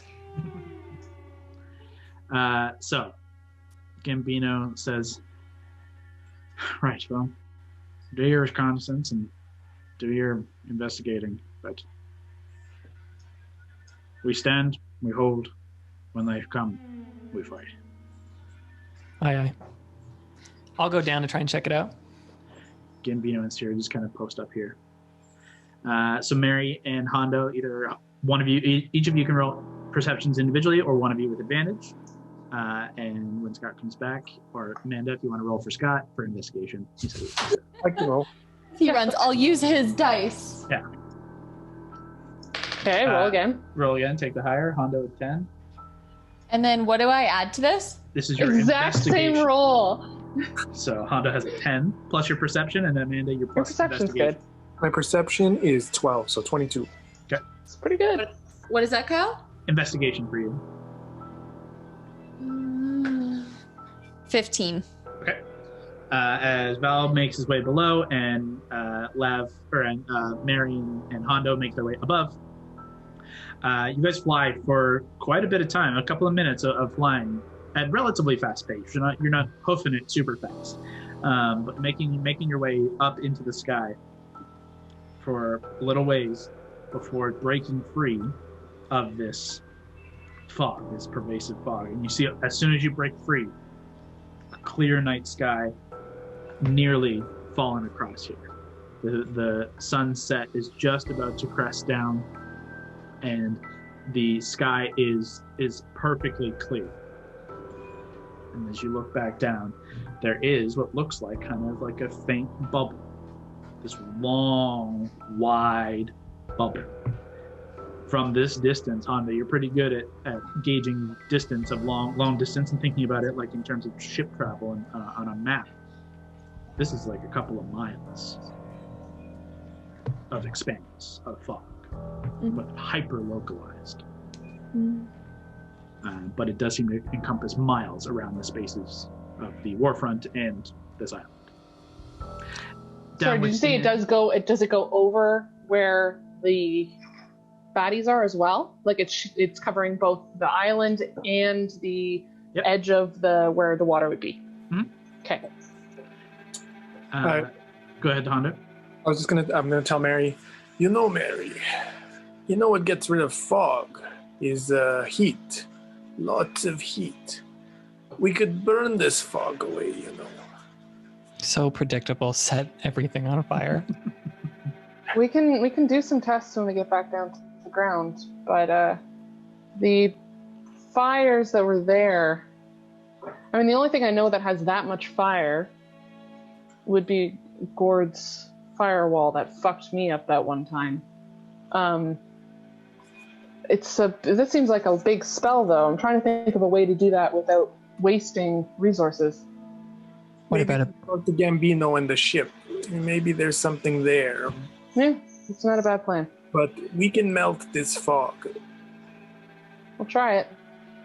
You guys begin to make your way back down. Valentine, you're looking at the consistency and what exactly are you trying to look at the stone here for? I would like to be looking at, I think I would start on the walls, maybe floor if we want to encompass this all.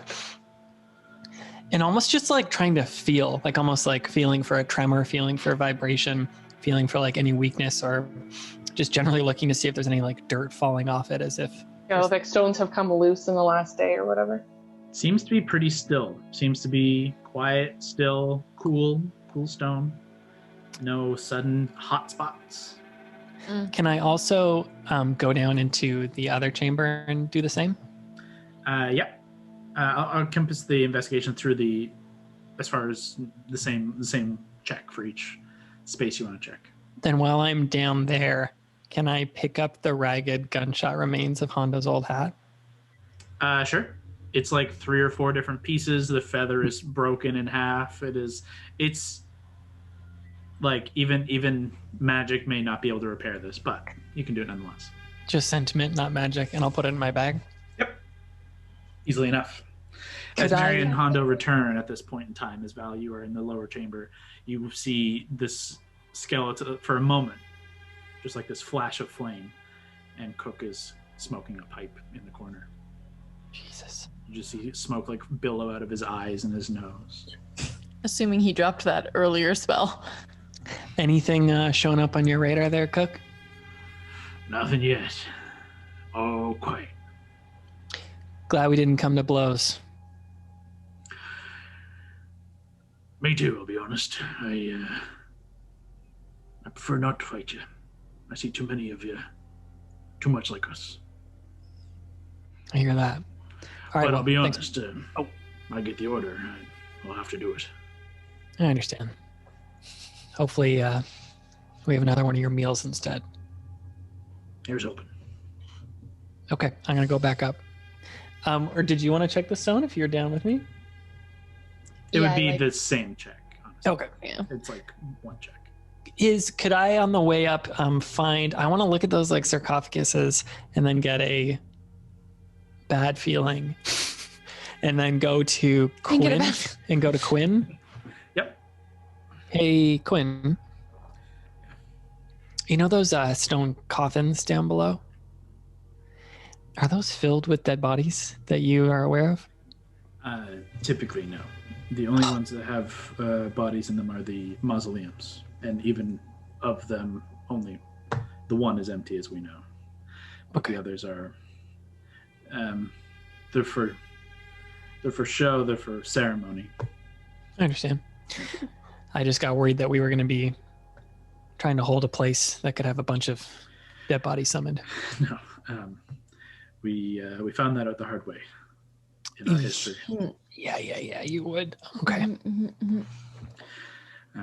But that is something to keep in mind. Like, not only are we fighting a war, and not only are we infighting, the undead are coming. And they will be coming here. In the past, we've kept small numbers, and therefore they weren't drawn. These are not small numbers. I don't know what we're going to face with this many people, and I don't know how many undead can marshal from this city. They're drawn to life, eh? So it seems. Whatever curse or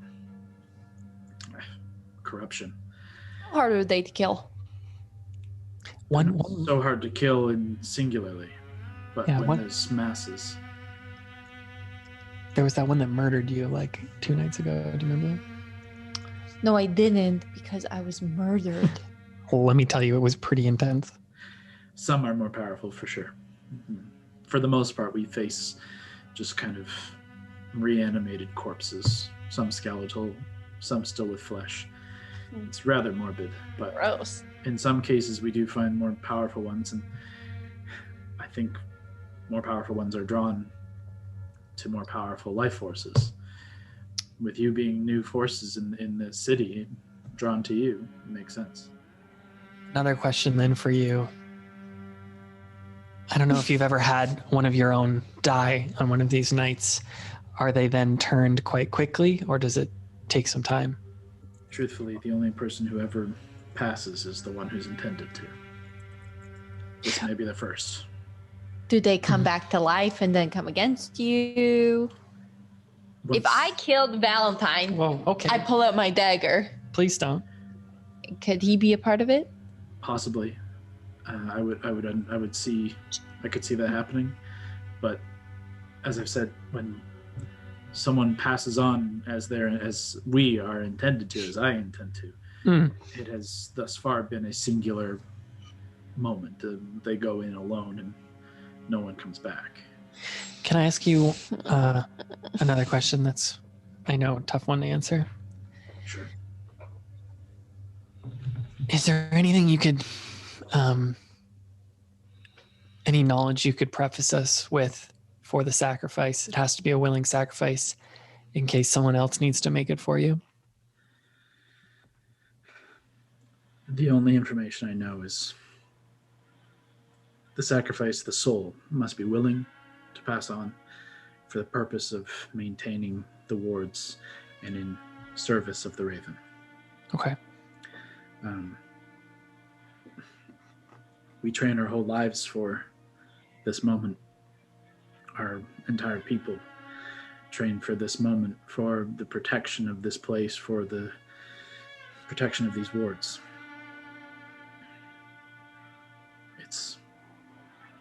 I know it's not easy to understand, but you understand the greater picture of it, at least. I know that there is some kind of physical component on the other side of that door.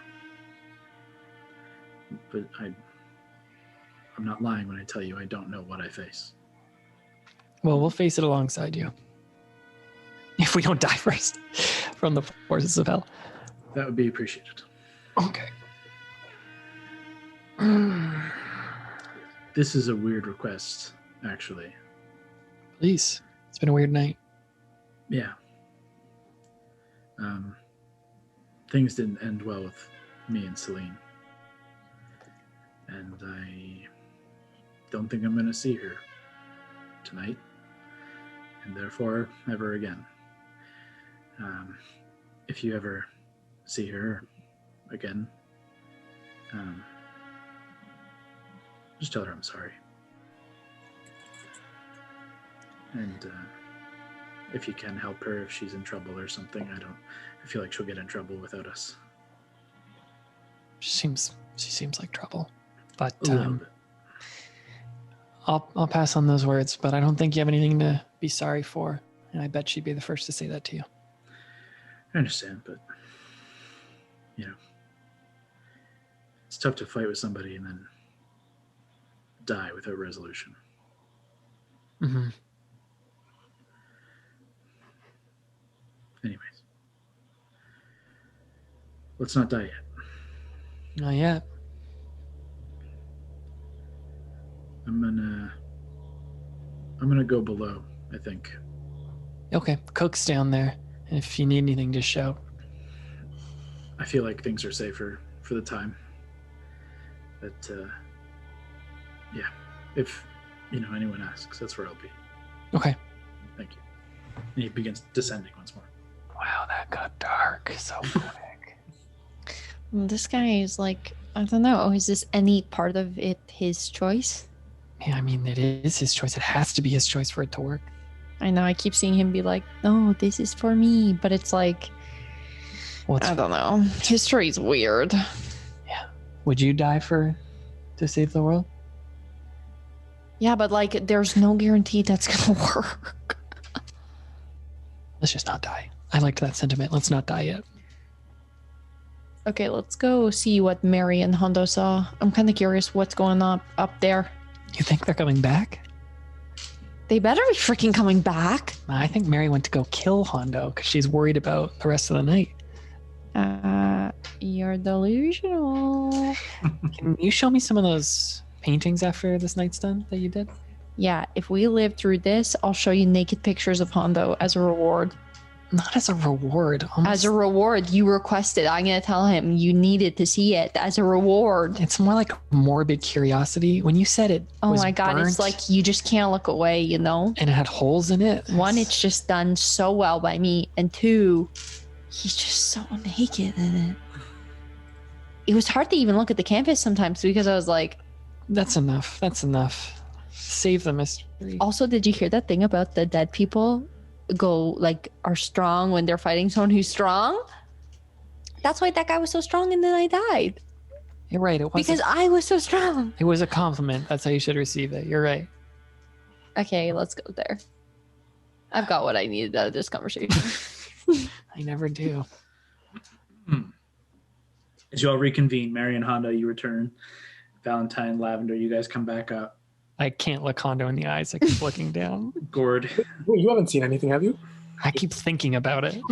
You haven't seen anything? He just he's thinking about it. Enough. Yeah, I just keep... It's like he woke up from a dream and he was like, oh my God, did I actually see Hondo naked? Because that was vivid. He has a vivid imagination. Sorry, there are more important things. Okay. Naked Hondo is fascinating to me. Yeah. I mean... The Hondo hente is quite good. He ain't no Kendall, you know what I'm saying? No. Kitty girl, kitty girl. Okay, so you guys are all reconvened. What's the plan? I think, so did you guys see anything? I was taking a leak before I did the rounds. we noticed the fog goes miles out. It is vast, very vast. And Dense the whole way? it's very dense, yes. And it is clear that the only way we can overcome it is if we melt it, we burn it. We will need a massive fire. We will need a huge fire. Did you do a test? It's just science, okay? Fog goes away. I've never heard of that. Okay. Let the scientists Read a talk. book, read a book. As you guys are arguing, you hear a faint, like, rumble in the distance. Almost like the rumble of, like, thunder. I'll put my hand on Aetherius. Get it ready. If we know to set a fire, which he probably can, we will be good. I'll shout for Gambino. Gambino! Hondo, if we survive tonight, I gotta tell you something. Remind me to tell you. Don't tell him. 2 seconds later, Gambino and Syrah turn around the corner from outside, and they begin making their way towards you. You heard that too? Yeah. Any ideas? Well, either a storm's a-coming or a storm's a-coming, one way or another. Oh, God, a fucking storm, fog. This day's getting great. It starts raining blood again. I'm gonna be so pissed. You know how long it took what to do you clean mean that off again? all the armor? Yeah, What we the didn't fuck tell do you that. mean again? We didn't tell you that. It rained blood before it all started last time. Maybe that's part of like a ritual spell to bring the undead on his side. I think he just did it for dramatic flair. I think he just wanted to, mess up your hair. It got Valentine. so messy. Anyways, that was hard to fly through. This fog would be hard to fly through. Understood.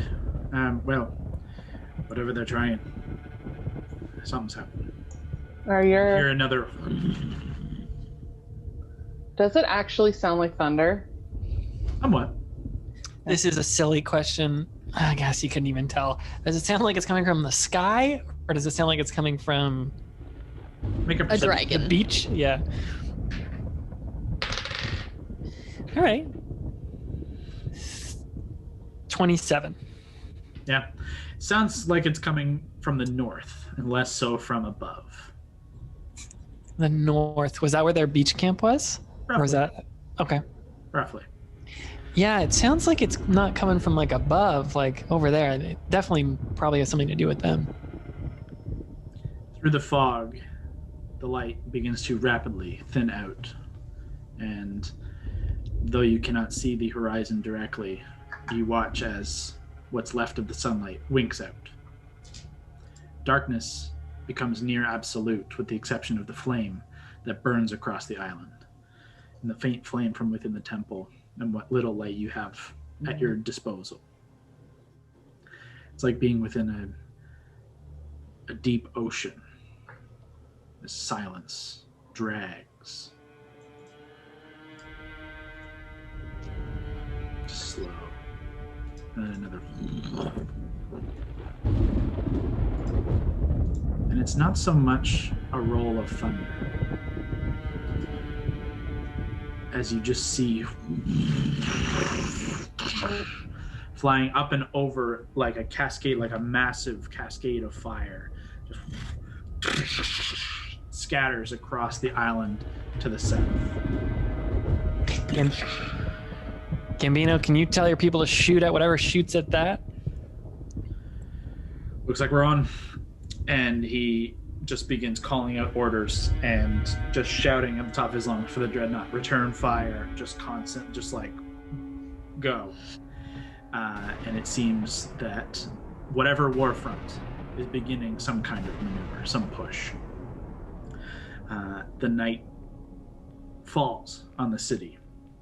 And as this constant movement, this battle begins to break out, the sounds, silence are far gone as just there are shots, fires, explosions. You hear shouts and screams. You hear arrows clanking off of stone. You hear just scattering of combat, shouting, breaking out, and from deep within, far off in the distance, just this constant growing, bellowing war cry of the approaching war front. As night falls, they begin to make their move towards the island. This combat, as you kind of begin to try and take position, to try and get a look, you can't see anything. The fog. It's still too thick. You can just see faint light, faint fire, something approaching, still far off, but just lobs of things are just kind of flying through the sky from both sides. No one even sure what they're aiming at, but hoping to connect with something.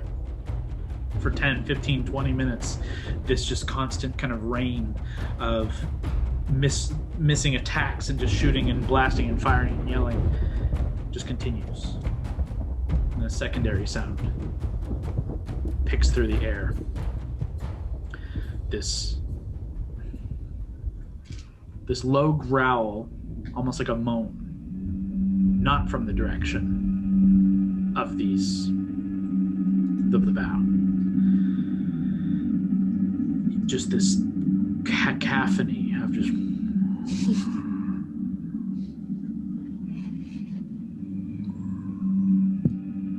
this low, like foghorn almost.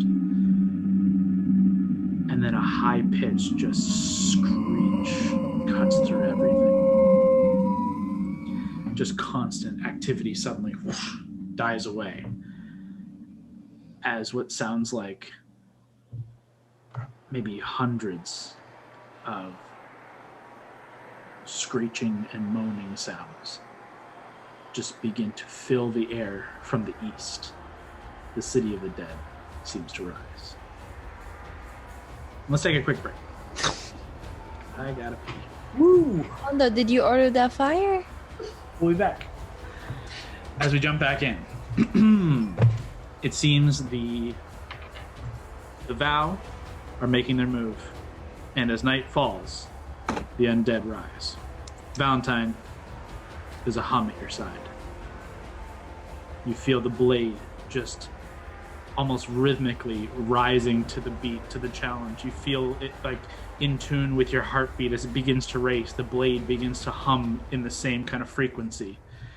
And you hear your patron in your mind say, I'm with you, Valentine. Be strong. Now and always. Aetherius, good to have you back, buddy. There's just like an emotional like warmth that washes over you. I'll just like take it out, give a little twirl. Let's bring the light. You all kind of move out of the temple and just kind of take a safe position looking to the north. And you still don't see sight of the Revenant Vow. You don't see the Eldrazi. You still hear faint firing and shouting, but this long moaning roar grows louder and louder. And you see something shifting through the fog, like the absence of light, to the northeast, a fair ways off. And every so often you hear just a heavy thud that ricochets and cascades through the bay and over all the sound of what kind of scattered fighting is occurring. And then another. And it grows and slowly begins to make its way closer and closer. All across the northern bay, you begin to hear the sounds of physical combat and a clashing and crashing of bodies against blade. Your forces have yet to move forward, and it seems the Vow are engaging the undead. The undead have swarmed into their forces, and immediately there's just an all-out battle taking place off in the shadows, in the fog. You just see the blasts and you hear the screams and shouts, but you cannot see any direct impact. You don't see the physical force. This just massive war is being undertaken in complete fog and shadow away from you. It's haunting and horrifying to witness and just hear, like a nightmare that you can't escape. It encompasses everything, and yet you see nothing.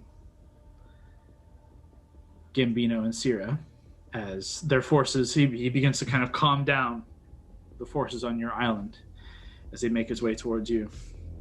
He says, I'll be honest, that was pretty lucky. Yeah, glad they're fighting them, not us. That's only for now. I say I take out the dreadnought. I'm just going to bomb the ever-loving fuck out anybody who's out there. I don't care what side they're on. I'm down with it. I was going to let those dead people try and wash over them more, but you're right. They'll probably head this way right after. If they start breaking forces or if they start fighting back, they're only going to turn this way. If we keep the pressure on, perhaps we keep the fight out there. Your metal men, are they willing? Do they need to be on the dreadnought as well, or are they willing to hold our line here in case anything tries to get up over that ridge? I'll leave who's already down here. If they make it past us and we can't make it back in time, they'll be here to help you. If something slips by, this is why I'm saying you guys stay here. You're welcome to join me if you like, but to your point, and I think it is right, they are going to try and slip in here somehow. Or, I don't know, something's going to happen. There's no way they just focus up there. Anyone have a direct line of communication to you and the dreadnought if you go up there? You got Cook, and I was under the impression you all had something, but it would seem that doesn't exist. We do. It has a very limited range. I'll look at Lavender. We have a message? She technically has message, but it has to be what, within like 100 feet? 500 feet? 120. If you I could yell louder than that. If you see multiple bursts of pink flashing through this fog up straight into the air, that means try and hurry back. Perfect. Some kind of flare. Mm-hmm. I'll keep someone. He's definitely got flair. Thank you. Excellent. I'll keep someone on lookout for that. But my trigger finger is itchy, and I'm ready for a fight. So best of luck to you. See you soon. Watch the fireworks. Let's go. And he just begins to make his way towards the dreadnought. Over the next 20 minutes or so, as they make their way up, you watch the back of the dreadnought just flare with this kind of faint purplish blue light, and it like almost lights up the entire sky around you as it's just bouncing off the heavy thick fog, and it just begins to make its way through. You see fog kick out behind and around it, and very soon you just see a faint kind of bluish glow in the sky atop what just looks like just shadow and fire, all within the fog. Hondo, was the floppy salmon as cool as that? The floppy salmon would make this look like a piece of junk. Wow. Yeah, take that with you. Let it run wild with it. I'll be thinking about that and some other things about you tonight. Oh yeah, you will. Laugh. Focus. Yeah, I'm focused. For the time, the fighting seems not to have reached your shores. It seems to be localized out in the distance, focused by the undead, and now by Gambino taking the fight to them. And you just watch and hear a massive all-out brawl begin to just take the air. And it's haunting and beautiful and strange. And these are your lives. That's just kind of what it is now. Can I try to, there's still the Valor around us, right? They are, yes, yeah. There are still the 5. Who was the one that Quinn pointed out again? I can't remember. Kira was the one, I believe, who Quinn pointed out as basically the new second in command, if he was going to be below. The other, one of them is like severely injured. No one, they've been tending to him slowly, but he's not able to do anything. He's not going to be able to fight. No, that's fine. I just wanted... You're down to 4. I just wanted to quickly check these with Kira and just ask her if that sound, the big moaning sound in that big shape, if it sounds familiar, if it could be this nightmare thing that I can't remember what it's actually called. She has her full kind of her mask up over the bottom half of her face, and she is battle scarred herself now, but has been patched up and is ready and is kind of standing on guard and watch, half hidden in shadow herself. She looks at you and says, "We've never had direct contact with it, admittedly, but that is the creature, that the sound we hear. It's a nightmare incarnate. You know what it's capable of? Only death." Okay, well, let's hope it stays over where all the action is. I'll look at Agree. Gord. Gord, do you think You could try whatever you did to that Pardon me. king giant frost guy in the Feywild. Whatever you did to beguile that thing, could you try it on that nightmare if it gets close to us?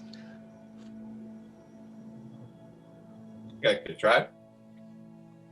Can never predict if it's going to be a sinister voice or just a He's like, chipper "Yeah." response back. I give it a shot. I'll just nod, put my little hand on his shoulder. For the time, it does seem like it's a fair ways out. Obviously, you need to get within range of the spell, and essentially, for it to be within range of the spell, it means it is on the island. More Essentially, like, if it comes and is actually fighting us, that's an option.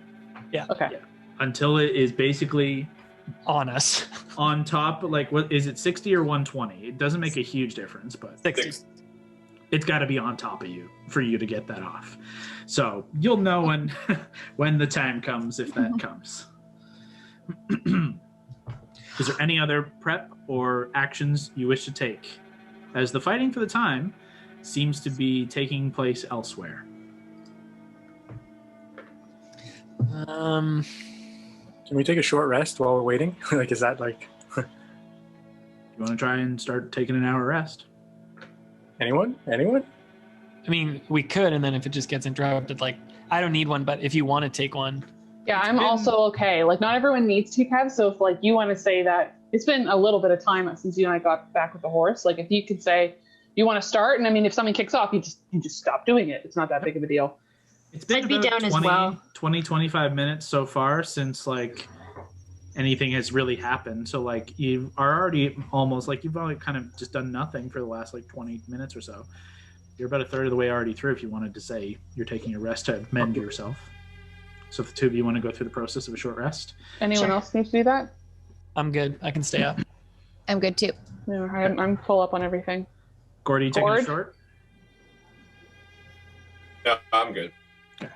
Then I'll have the people not taking a short rest. So Lav, Val, Gord, and Mary, can you make perception checks for me?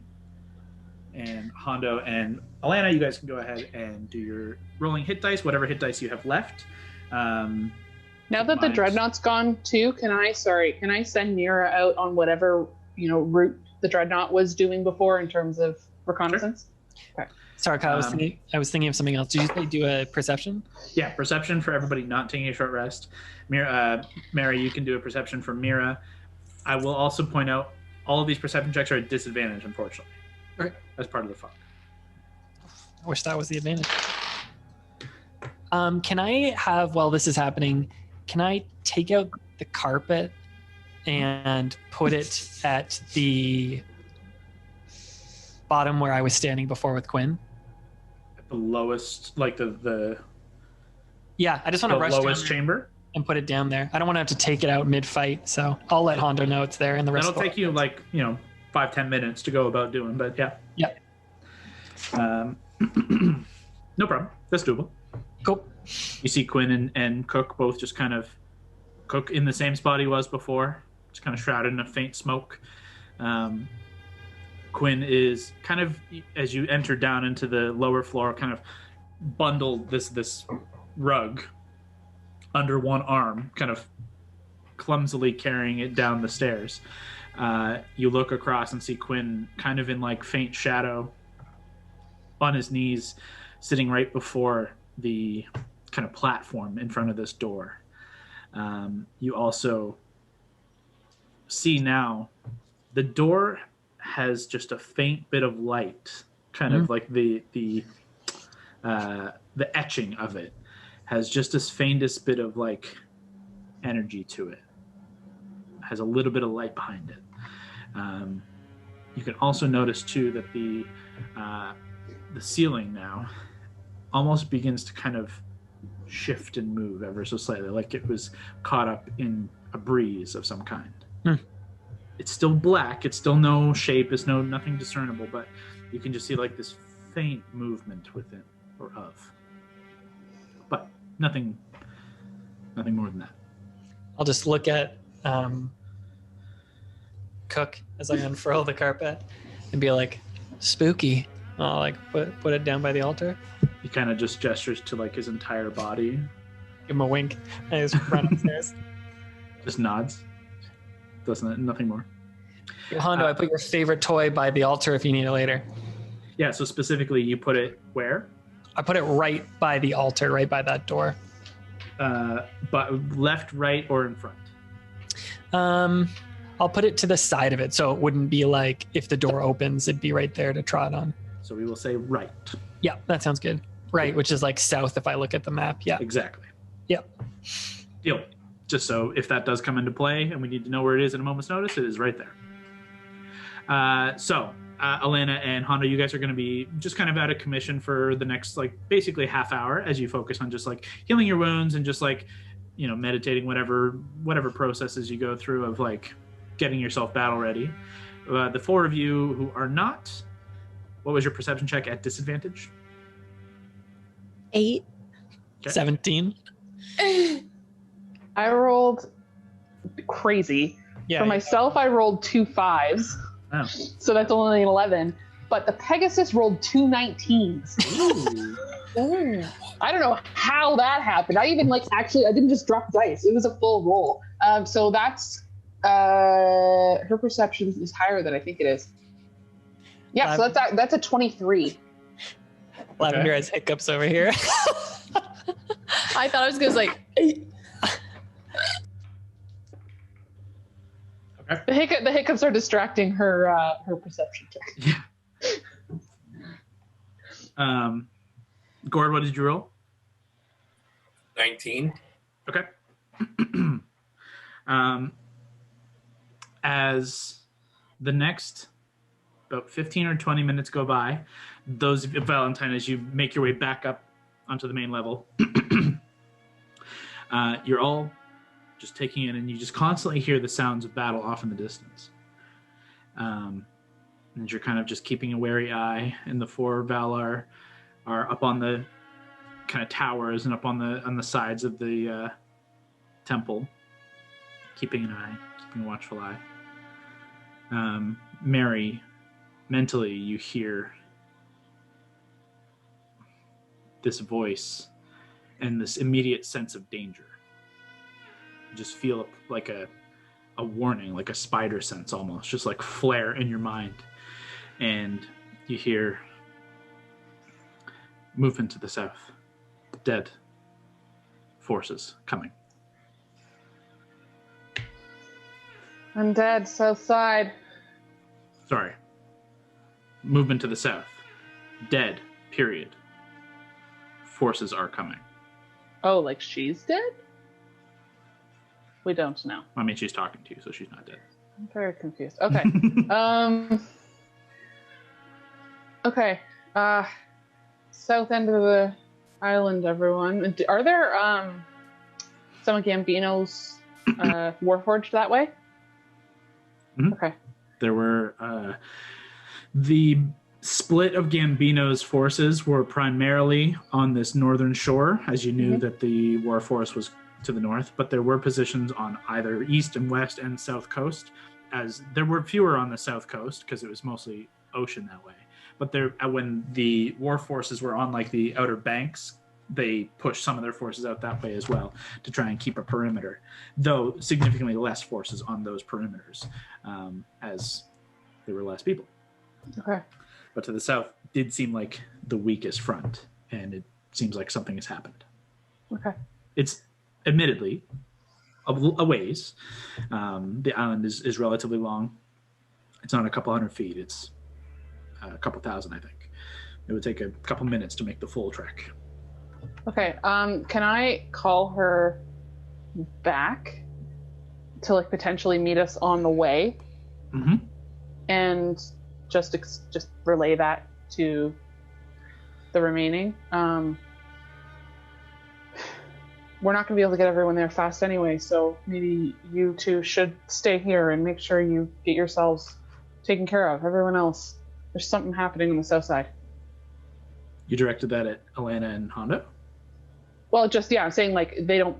It's up to them of whether or not they want to actually do anything. But I think everyone else should at least go figure out what the fuck is going on. Okay. Is south the entrance to the temple we have? What way does that face? The entrance faces east, technically, but the temple sits on the northwest corner of the island. It's like a very long oblong island, right? And the south is the long bottom part. Yeah.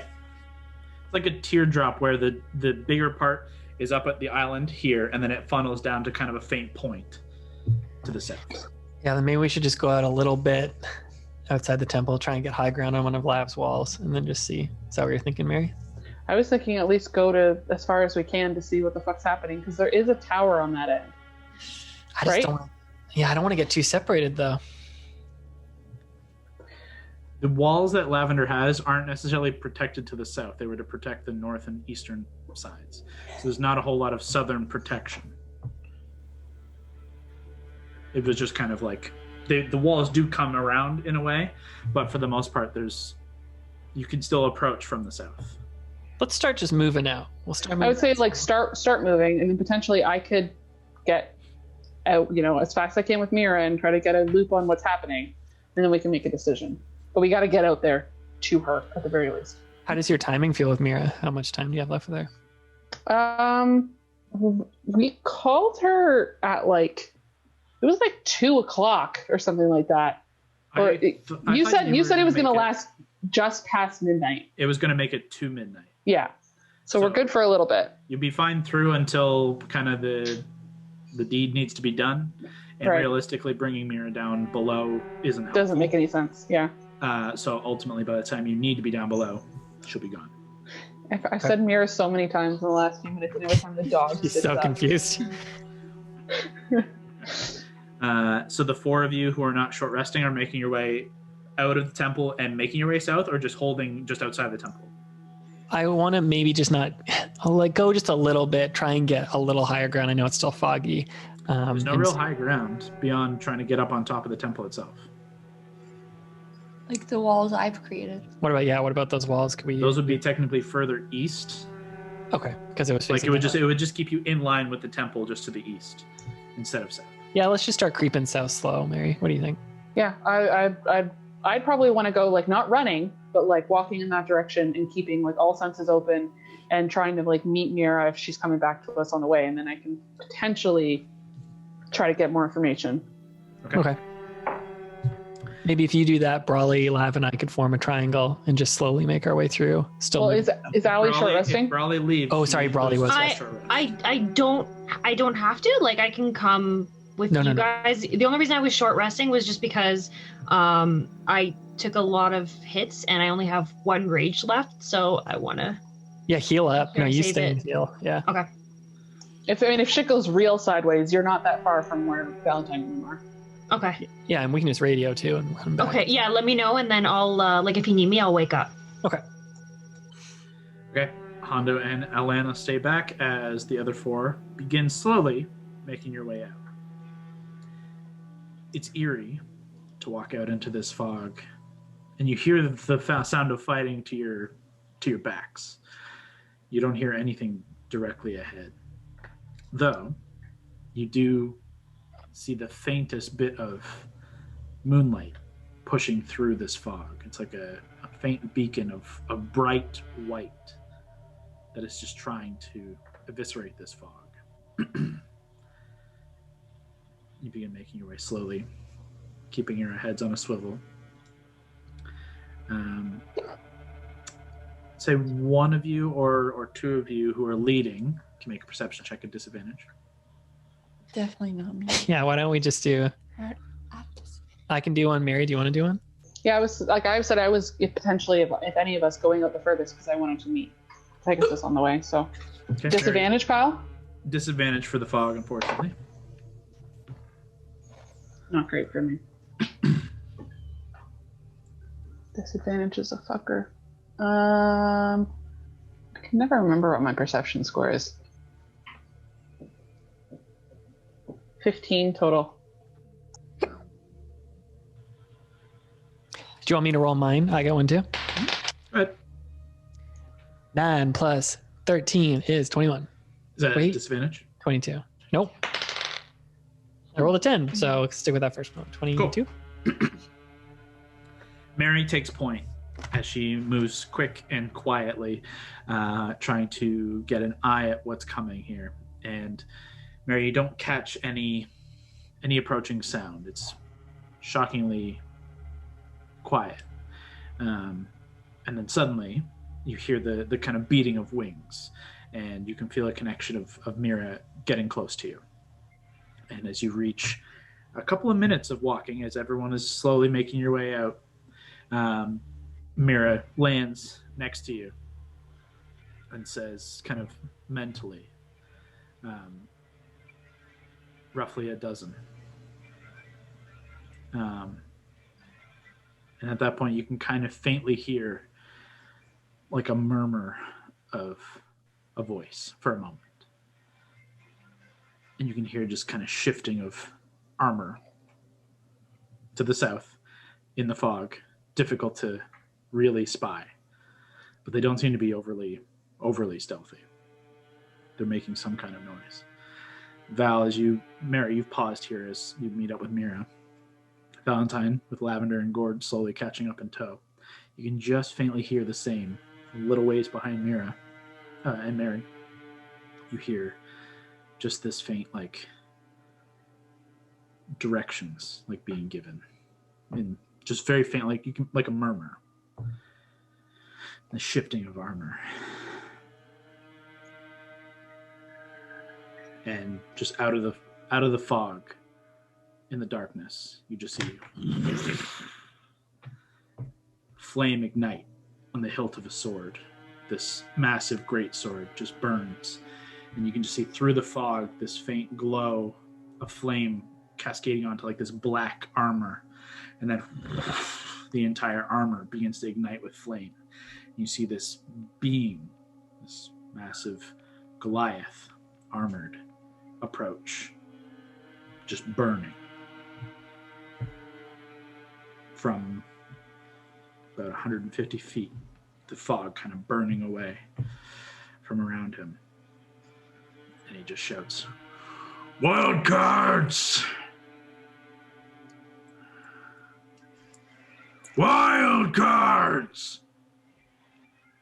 It's time! Show yourselves!" And begins just slowly making his way forward. I will radio Mary. Don't show ourselves. Let's pull back to the temple. Why is he calling us out? Yeah, there's the rage that shows up on her face as soon as she realizes it's him, but tries to pull herself in. Yeah, Mary, don't do it. Come on. I'll try and like start moving back, like maybe hand on Gordon Lav pulling us back. Everyone make a stealth check.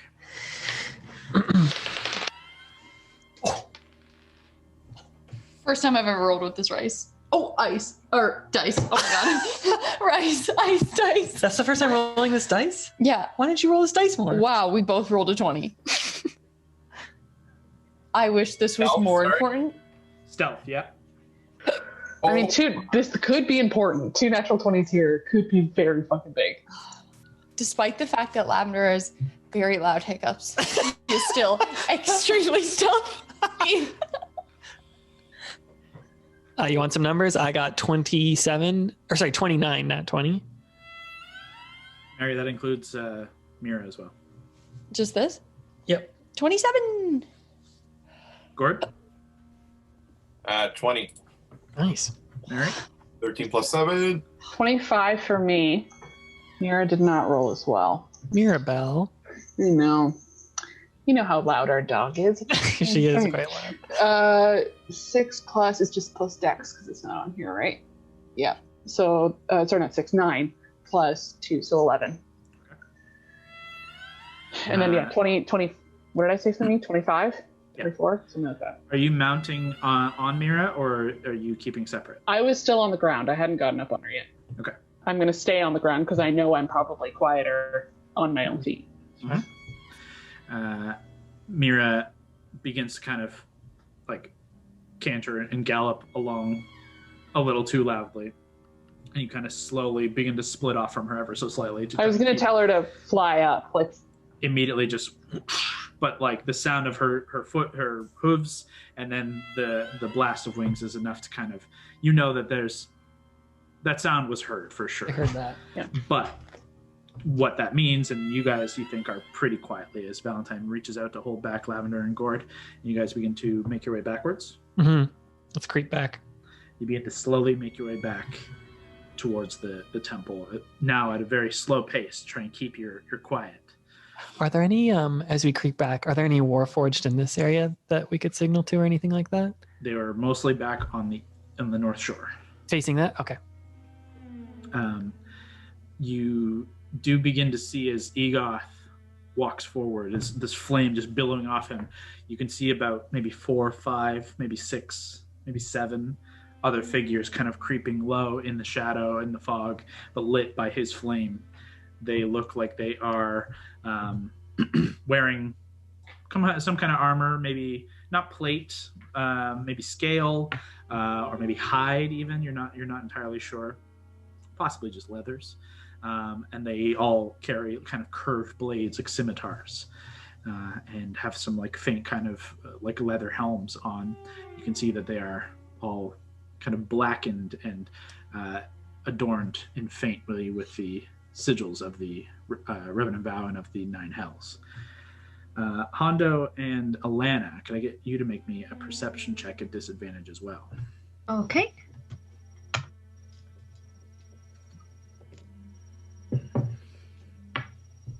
Is that with disadvantage on it? Oh, right. So I will roll again. I have rolled 4 13s tonight. Wow. Oh, that's too bad, Hondo. His perception's still really good, though. 10 plus 12, 22. Nice. Hold on. My thing died, so I have to look on the computer.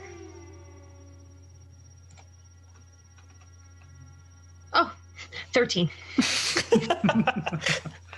Alana, you're focused on just healing your wounds, but you are also now nervous as you watch 4 of your friends slip out into the fog, and you lose sight of them entirely.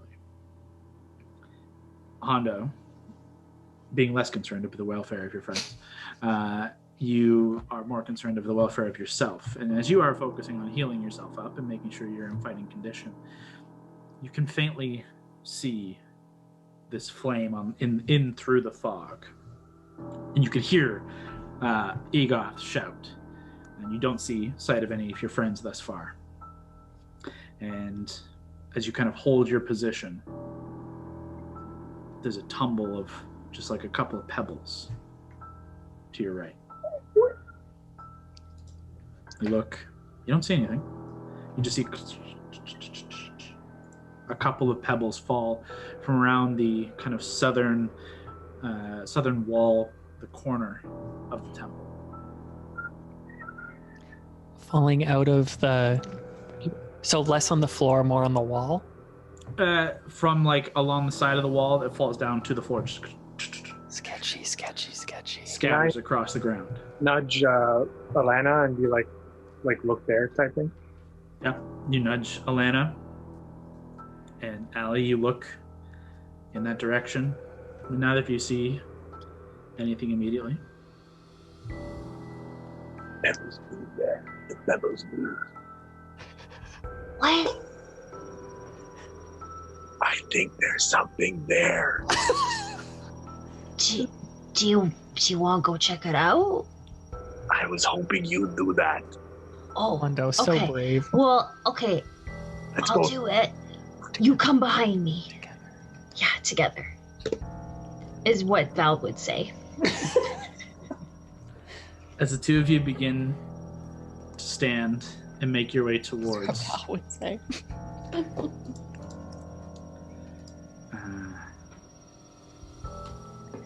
on. Hold, please. Hold, please. Hold for a moment. Pebbles moving on their own is never a good thing. It was probably just like the infrastructure is probably weak here. It happens. I'm Lab's sure walls it's not. just falling apart. I'm sure it's not. I've seen her work. Throatier, we know he loves going invisible, but I'm sure it's not him. No. Could be anyone. Why would it be him? He's not here.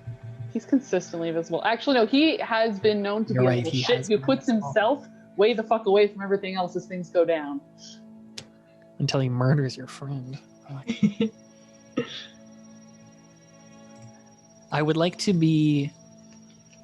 Can I say an action Val would like to do? Not yet. Okay. As Hondo and Allie, you guys are now kind of beginning to get up and making your way slowly in that direction. I need both of you to make charisma saving throws. Ooh. Oh no, I have bad charisma.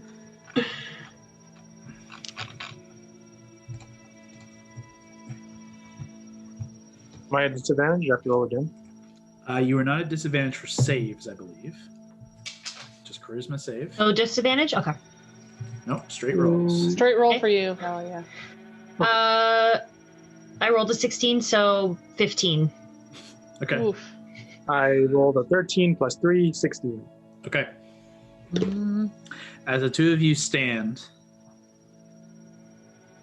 you see, not from the point of origin of these rocks, but from within the temple, in the main structure, you just watch as from the tip of a hand, you just see the invisibility begin to fade off an arm that stretches across, dark robes and withered skin, a black staff in hand. You see this skullet of Raymond Boralis, these heavy eyes and like deep, long, pulled down just bags beneath his eyes and malice in them as he mutters some arcane words and says, "Begone." You both disappear. What? The four of you making your way through the fog. Yeah. Slowly pulling yourselves back quietly, stealthily, slowly. Can I start to Still do something? here. You still hear Egoth off in the distance, still a couple hundred feet, maybe 200 feet at this point ahead of you, making his way slowly, almost in the same pace, just shouting, calling out. And you do begin to kind of make out more signs of maybe 8, 9, 10 of these other individuals. What are you doing? I'm going to slowly be creeping back. I'm going to take out from my bag of holding the jar of frozen spiders and just be holding that, getting ready to huck it. Okay. And I will go on the earring and be like, Brawley, Hondo, Egoth is in front of us and we're creeping back. You hear no response? It's okay. I don't know if that's that sinister. Nope. But you begin pulling yourselves back. A couple of minutes pass. Just double checking something. Gone. You guys begin kind of stepping slowly back and enter into the temple, if that's where you wanted to go. Yeah, I I bet we think would so. have gone back to them. I'll head to there, and then I would be liking to try and see if I can see any of Gambino's crew. You still do see them along the north wall, where they were before. You see a couple have made their way closer in and are beginning to look in your direction as looking south. But If I see anyone, I'll try and wave them to come back to the thing. you see a couple of people who watch and they begin making their way towards you. And they just, what's go? I mean, is it just one guy? They're surrounding us. I think they're about to spring a trap on us. Let's start heading back. Oh shit! Okay, and they just begin preparing and setting a line up. And as you enter into the temple, you don't see Allie. You don't see Hondo. Where did they go? I'll go in the earring. Brawley, Hondo. Wow, we're back in the temple. Where are you guys at? Are you down below? No response. Start looking around for them or signs of them. You make an investigation check. 17 plus 11. A lot. You don't find them. You don't find them, but as immediate fear kind of sets in that they left, are not responding, something happened. You were drawn away for a moment. What happened? And you look and you see in the rubble, you see footprints that just end. They look Footprints up the sides of Hondo and Allie. Like they were standing here and didn't move from it. Any other footprints? As you begin kind of looking around a little further, you do see some disturbed rock from the southern wall. And it seems like there is a kind of faint, kind of couple of trails of footprints that seem to have gone down the tunnel. Lavender's like stomping around and then lifting her foot and being like, oh, no, you have to make a footprint to walk around. You can't just not make a footprint when you walk around. Those are Brawley's feet. I see those feet. I'd go down the tunnel. Wait, Mary, I think we should call Gambino back. I don't like this. Yeah, do that. But you have to find them. I go outside the temple. Okay. And I'm going to do 3 Eldritch Blasts.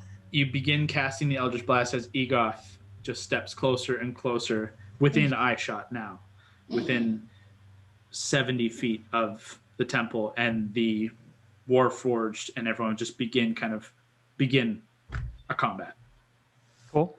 They begin firing as Egoth and his men just begin to collide with their line. They're a little ways out from the edge of the temple as you rush out, and you just see a fight begin to break out. And then I'll just fire 3 bolts in the air. Probably try and do it twice if I have that much time. I would say you have time for 1 before we all roll initiative. Okay, yeah. Ooh.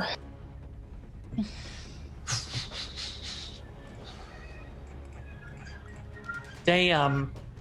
That's a lot going on. Multiple levels. Don't get me. What's the side quest look like with Hondo and Brawley? They're in a better place now. We'll get to it in just a second.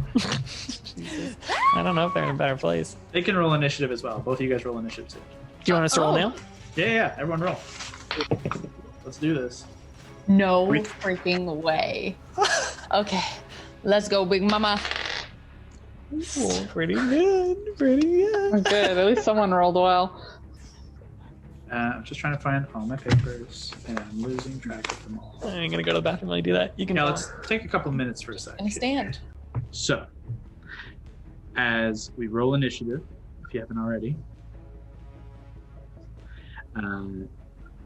Valentine fires off 3 blasts of the Eldritch energy, signaling some shit's afoot up on the island. Egoth and from Valentine, wager quickly at a quick glance as you're firing these off. You can see about 10, maybe 12 soldiers or Vow figures. They don't look like Eldrazi. They look like Vow cultist members. Okay. But they seem trained. They seem armored. Perhaps more men of Egoth's ilk, or perhaps just trained through the Eldrazi, but are not Eldrazi exactly. They're not knights. But they're a little bit hardier, they look, anyways. You watch as the Warforged and pirates begin to deal with that combat. And you are on the outskirts of the temple, as it happens, while everyone else is kind of within the main structure of the temple. Val, you're about to be within. Mary was headed down the first path after seeing signs of foot travel in that direction. And nobody has any sign of Alana or Hunt. I am going to retcon my own, not even retcon, but fix my own DM mistake. I was under the impression banishment lasted for an hour. So that's my mistake. Thank God. Thus doesn't have any further effect, as it's been a couple of minutes, we'll say, at this point in time. Just as Valentine, you fire off 3 Eldritch Blasts. You look back, and in the temple, Alana Hondo just popped back into existence. For what felt like maybe an hour, maybe 2 hours, were set adrift in an empty nothingness, just lost in this kind of plane of vague color and shape and empty. But Were you lost together? Did they see each other? It seemed like it was just you. And then boom, you appear back, you look and you see one another. You can see the rest of your party. Valentine, everybody's here. Would we have seen Raymond? You just saw Raymond as you failed the spell. Okay. As soon as we get back, I'm gonna go, if that's okay, I'm gonna go to Val, or to everyone. I'm just gonna go, Raymond, guys, Raymond was here. Immediately as you tug on your ear, everyone hears that, both through your earring and in the room, because you're all together. Do we want to go in order now? How do you want to run this? Yeah, so now we're going to jump into initiative as I wanted to retcon that these guys are back as we jump into initiative because I thought it was an hour instead of a minute. Changes things a little bit. Still bought Raymond some time. Yeah. I think it was still a worthwhile play. So 25 to 20. I got nat 20, so 26. Ooh. 21. 22. Nice. You rolled. It was an 18, yeah. All the boys in the party rolled excellent. Gord, All what'd you us roll? girls 20? roll like trash. 21. And Hondo, you rolled 21? 22. 22, okay. But I got a 21. Oh, shit. Ah, Wow, good job, everybody. so it's just the fighters that rolled like trash. Wow, nice job. Okay, Mary and Allie. I rolled a 15, which is really bad for me. what about Brawley? 10. Okay. That's pretty. That's not terrible. Not for bad. you. Not bad. You doubled your first go round. I know. It's a big gap between everybody.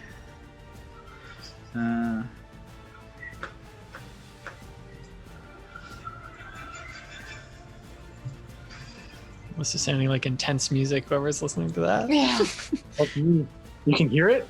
I just heard like a little flare of drums and trumpet there. Dun, dun, dun, dun. That's everybody, right? Yeah. Okay. So, as the combat kind of kicks off, you've got Egoth and the Warforged and the Pirates and the Vow engaging in a fight outside of the temple.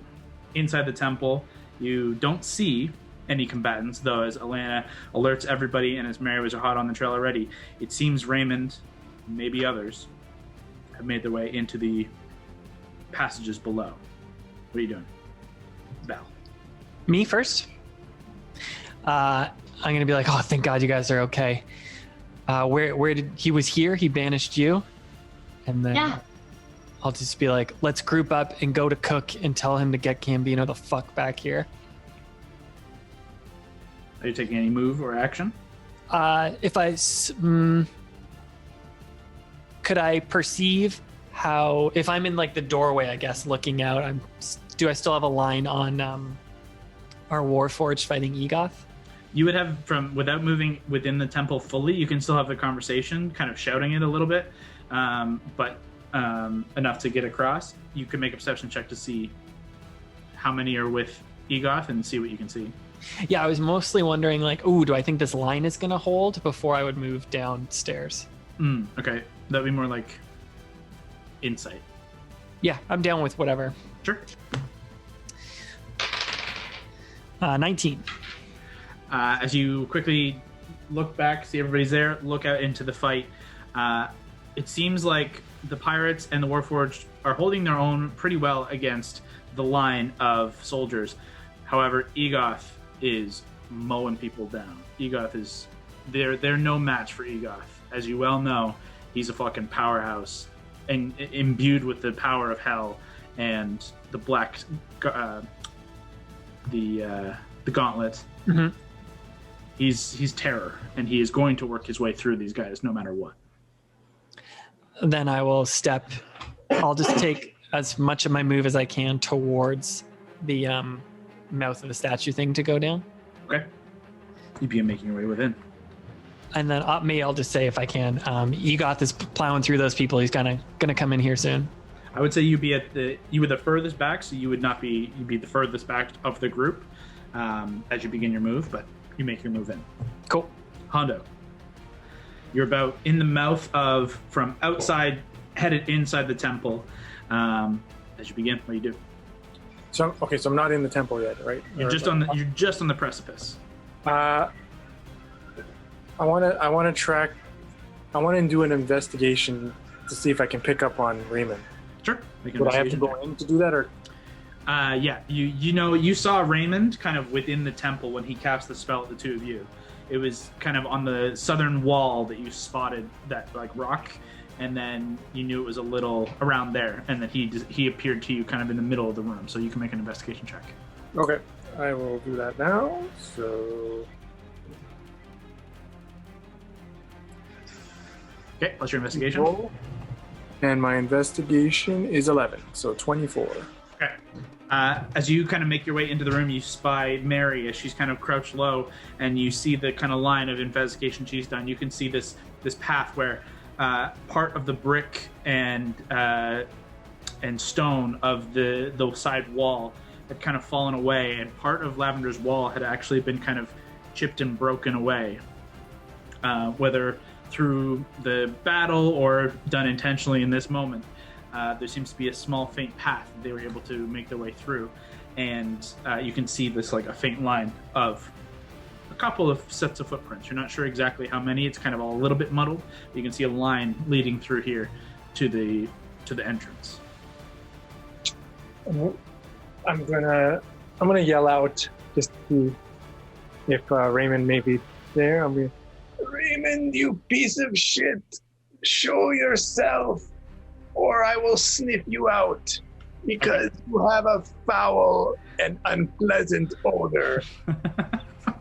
He's back, baby. Hondo the Blue is back. Hondo the Blue, classic Hondo. No stealth. Kicks the door in. Just shouts down the. You can get probably at the same distance. You can get to the mouth of the entrance down below as you shout down in with the full move. Picture Mary stealthed too, just creeping along, just quietly investigating. Trying her best. Hondo stomping through, just hey Raymond, you fuck. That takes us to Gord and Lav. I'm gonna obviously stay with the group. No way I want to go first by any means. But I kind of just want to see what happens, so I'm going to shoot a firebolt out towards Eoth just to help with the cause. Sure. Make an attack roll. Pew pew. Great. 13. Is that total? Yep. Yeah. Okay. You fire off, but it is difficult to see him specifically. You don't want to hit any of your allies, and it just kind of glances just past him, unfortunately missing. Hey, you don't want to see what we actually got on over here. And stay out. That's your action. Okay. I mean, you could just move to be like try and keep up with the group and just, Yeah, that's what I'm gonna do. Gord, anything from you? No, I'll just move up with the group. Everybody gets close and close to the entrance of the altar leading below. Give me one moment here. One moment, please. It's a good thing we're all grouped up for like a fireball too. And we lost the element of stealth. Oh yeah. How would you want that? It would be nice if we just all died at the same time, though. It'd be super convenient. It'd be very clean. Yeah, it's a good death. Yeah. Mm-hmm. No, I don't want that. Don't want that.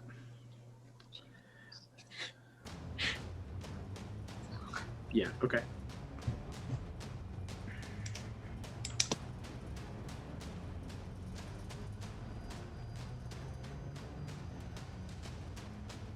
Oh, shit. Sorry. Sorry. Okay. That is that. That is that. Mary. How close was I to the... You were the closest to the altar from everybody because you began the investigation. So you are like, we'll say 5 feet back from the altar. The steps down to like the next level are about 10 to 15 feet. Okay. Like, so it'd be 20 feet to get to the next level, essentially. 15 feet. Yeah.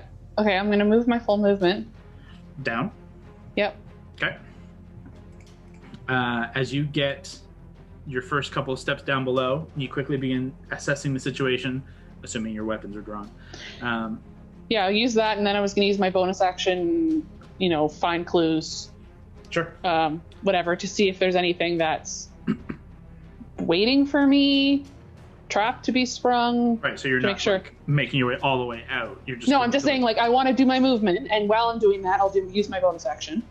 Sure, but so you'd be pausing, perceiving, and then going. I guess, yeah. Okay, go ahead. However far I need to move, but if everything continues to look okay, I'll use the rest of that. Yeah, for sure. Make a perception check. Perception or investigation? What's your spot invisible things? Well, it depends on, I don't know. Let me read it. Perception to spot a hidden creature or investigation to uncover or decipher clues. So I'm not sure what would apply here in terms of... I would say perception for this. Okay. Yep.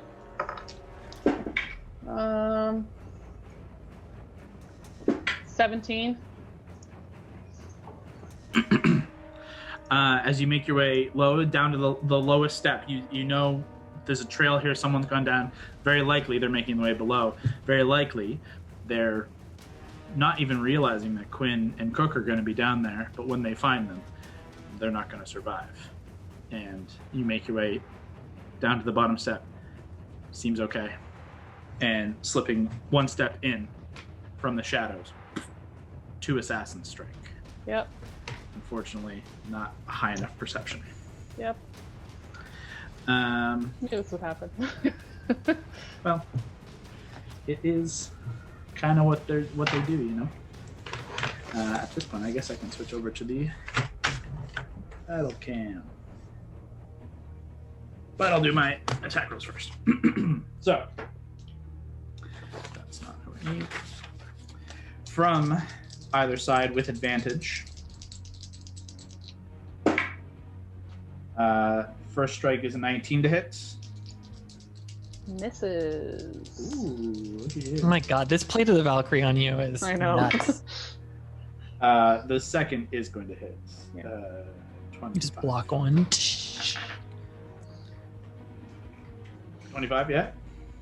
Yes, of course that hits. Well, I mean, you do have maneuvers. I never want to assume. No, I get it. I need you to make Constitution saving throw. 12 plus 9. Succeeds. As the poison of the blade that strikes into you, you suffer. You suffer 21 points of slashing damage, or piercing. That doesn't make a difference. And an additional.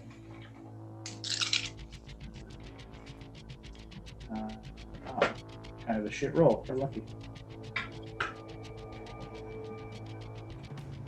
Wow, that was a super shit roll. 8. You 16 points of poison damage reduced to 8 from 7d6 poison. What an ass roll! There's 3 1s. Lucky. Thank you. As both of the assassins on either side slice, and you manage to grab one, you parry one with your first sword, and the other manages to slice through, and it just catches you on the arm, not dealing a significant wound, but you do feel the poison bite into your skin, and immediately begins to burn. As I will, in setting up actual Battle cam. God, this is the greatest spy you guys have ever done. Battle camp. We need a theme song. That will do. Let's get our people in place. You know it's getting serious when Allie gets that charger out. She's not messing around. Oh yeah. Val, you had to stay back a bit. Happy to. Hondo, you pushed up. Gord, you pushed up. Mary, you're down here. Lavender, did Amanda go to bed? Yeah, she just had to retire. Oh, that's fine. Just curious, because that means now I'm going to be calling on you for her stuff. So Lavender shot and then walked in, so she's back here as well. I don't know if you can see. Yeah, you can see those. Okay. And from the shadows, ye old assassins. Yeah. Yes. There.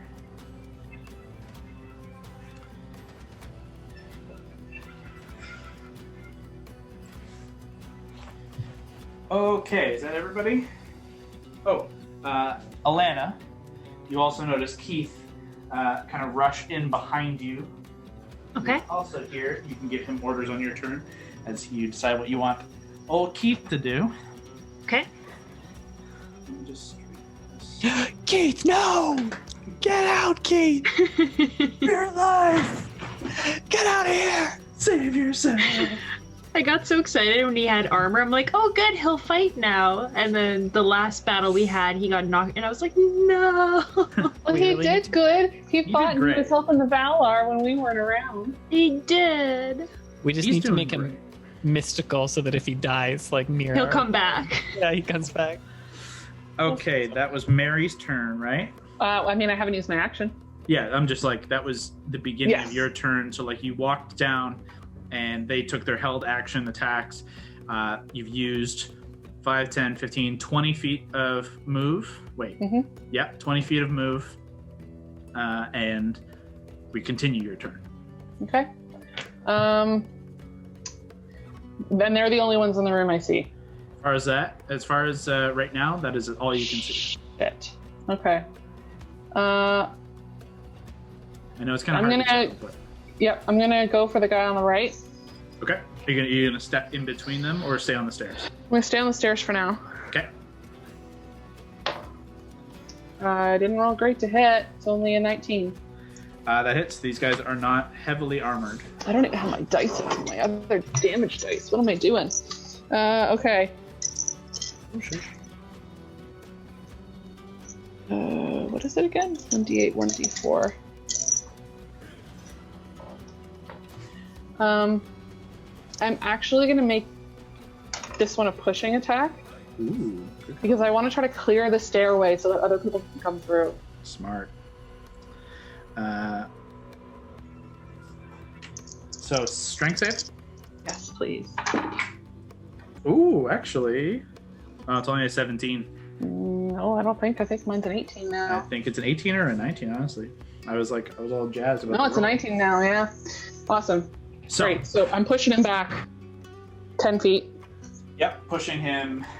So back, we'll say. Yeah, let's just say it goes that way. Basically, I just want to make sure that if anyone else runs by them, they won't get an attack of opportunity. Yep, That was my goal. Should be in theory clear. So I also want to make something clear.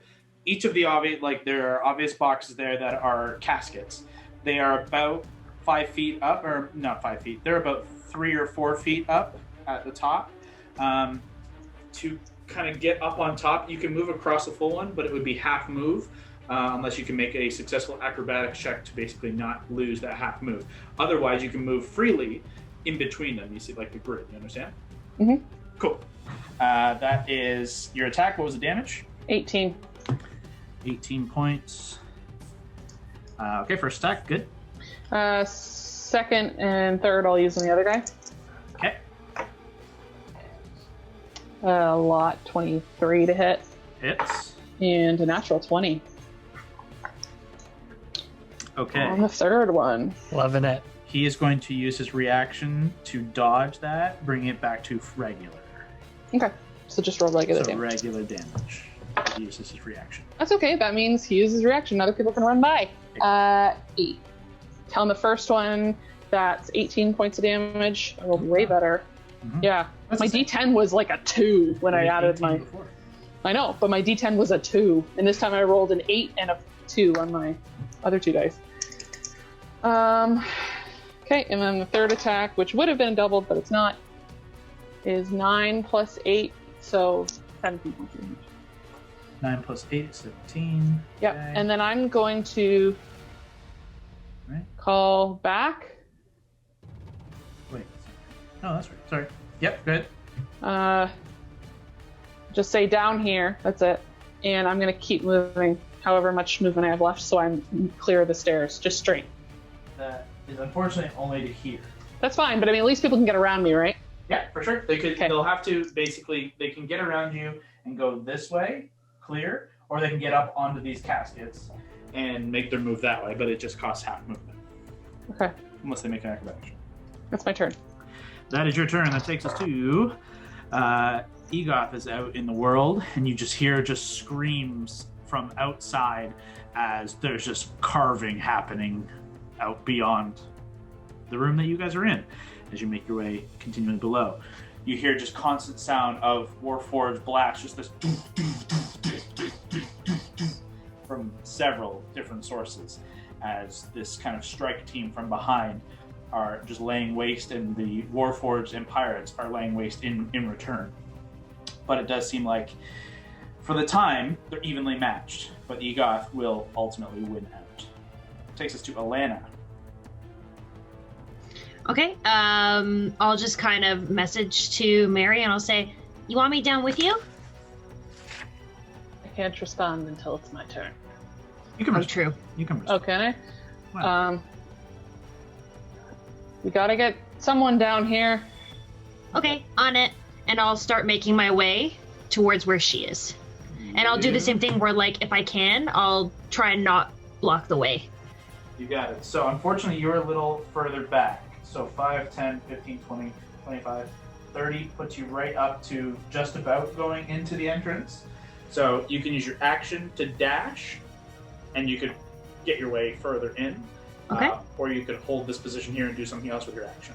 Okay, no, I'll use my action to get in, and while I'm doing that, I'll tell Keith to move to the corner so that if I need him, he can come out, like the corner of, I'm pointing and you can't see where I'm pointing, but like the corner of the wall. Like in here? Yes. He Awesome, thank you. positions himself at the ready. Okay. That is your action, your movement. You do have a bonus if you want to use it.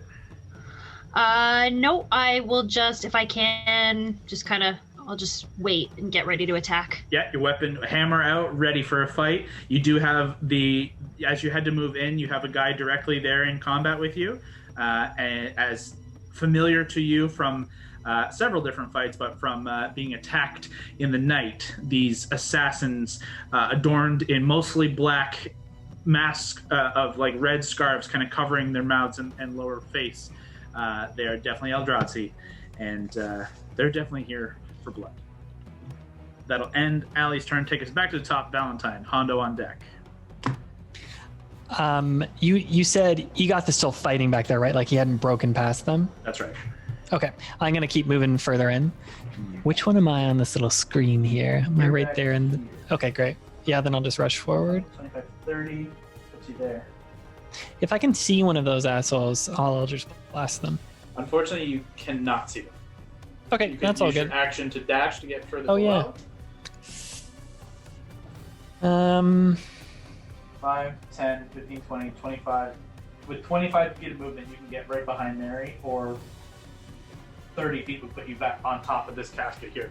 At that point, though, you would be creating a block for Gord and Hunter. I'll do the first option to try and give Mary advantage. It would not give Mary advantage. It would just be beside her. I wonder if she could. Oh, I guess those are coffins, right? Yeah. I'm just going to. Is there room for two people to pass in this doorway? So I was just about to say, the doorway is not wide, but the staircase is too wide. Okay, I will go down to that second step. Right here. Perfect. Yeah. Yeah. So you have to use your action to dash. You still have a bonus. I don't really want to use it for anything That's cool. Just throwing it out there. unless it'd be an action to do that. So yeah, I'll just chill. Okay. And your turn takes us to Hondo. Gord on deck. Tough one. I'm tempted to hold. Where are you? You are currently, Hondo, you are up here.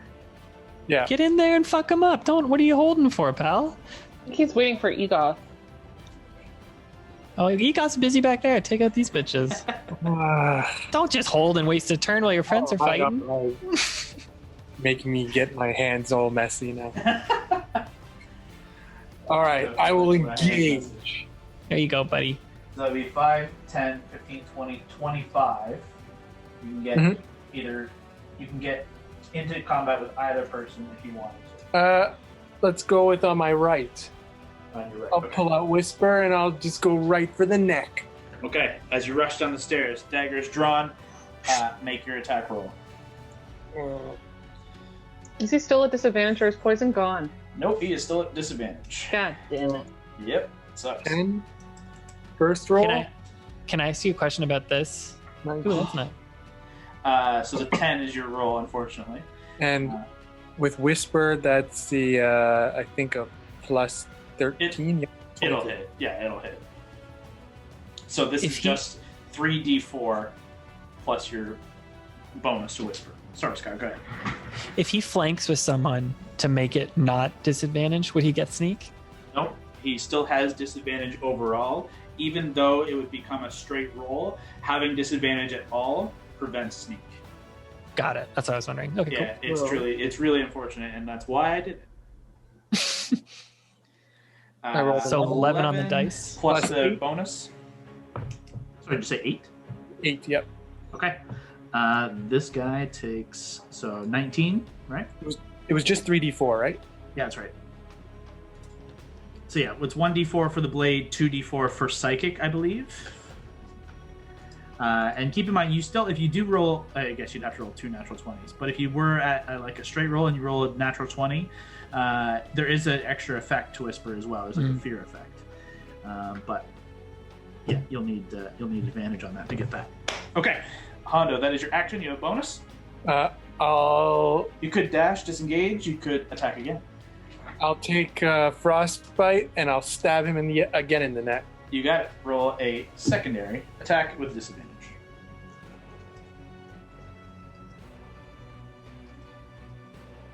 Okay. It's a 5 on the die. And a 19 again. Oh, you're getting ripped of these 19s. So what's Frostbite's bonus? I don't think 10, so 15. 15 to hit these guys, unfortunately, does miss. Damn. So as you strike down with the sword, he brings up the short sword and parries that away as Whisper snicks through and slices him part of across like the upper arm, like kind of in the bicep area. He deals some good damage though. That is going to end your turn and take us to Gord. Lavender is on deck. Gord, where am I right now? You're still up here, so you are 5, 10, 15, 20, 25 from getting down there. I will move down there where everyone else is. Yep. Do you want to be on the ground? And I shall cast Investiture of Flame. Okay. That Gord, as you step below onto the last step, just as your paw touches the ground, just you erupt in flame. As you do, even before you get the first cast off, 2 arrows fly from the darkness and attempt to strike you. Actually, they are crossbow bolts, but nonetheless, they attempt to fire at you from here and here. For the first one. That is possibly a miss. Gord does a 15 hit. That is my AC. Okay, that does it. Second strike, that definitely hits. That was a natural 15. So, 2 crossbow bolts strike into you. As you touch down, I need you to make 2 Constitution saving throws for me.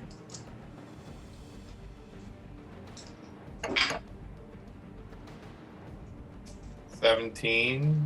Okay. Make another one, please. And 16. Okay, you succeed on both. Good job. So you take an initial an initial 15 points of piercing damage. And from the 2 poison-tipped bolts, you manage to withhold yourself from the actual poison and withstand it. But you do suffer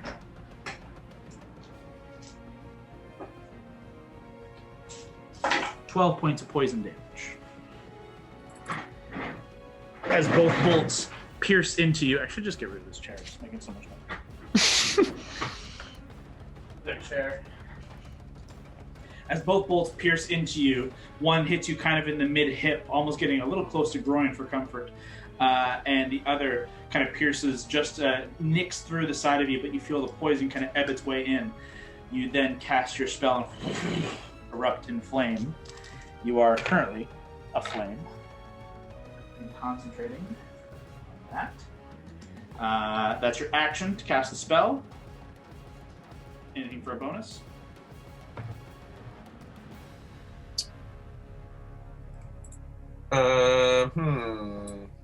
Debating Herald of Death or not.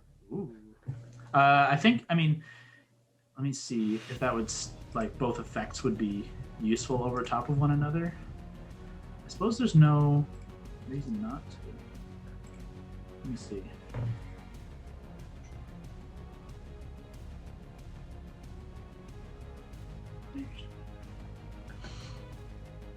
Yeah, I'm gonna do Herald of Death. Okay. Bonus action. Get some HP. That's cool. You first bring on the flame visage of your investiture of fire, like a flame elemental, and then as the flames just begin to they simmer and just lower and become this faint blue, almost white hot flame that just emanates from around and beneath your helm and around and beneath all of your armor and clothing. You just grow this shadow begins to just kind of cascade out from the flame and out from you as you become the instrument of death, the herald, the demon lord Orcus. So you get the bonus temp HP, and Are those guys within 30 feet of me? the 2 guys to the left and right definitely are. The far guys are not. These guys here. Hostile creatures that you can see within 30 feet must make a wisdom saving throw versus your spell save DC as they suffer mental trauma from your horrid visage. That is 2 failures. Nice. They take 46 psychic damage and are frightened of me. Nice. Oh my god. Frightened means those guys have disadvantage on attacks, which means no sneak attack. For assassins, that is an excellent move. Sure. Do I need to roll 4d6? Yes, please. Give me that 4d6 psychic.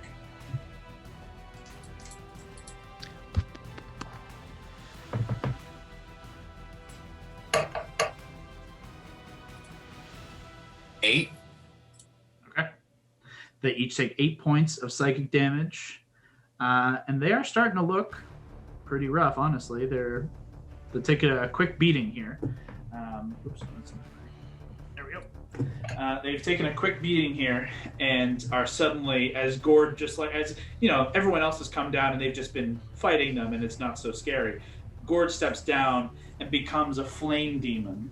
That's pretty scary. That's pretty cool. That is Gord's action, bonus action, and movement. So that'll end your turn, Gord. Unfortunately, at this point, Lavender is lagging a little bit behind, and the stairway has kind of become a bit of a mess. So to get close, Lav, unless you want to do anything crazy, Scott, it's your call. No. She'll keep moving. 20, 25, 30.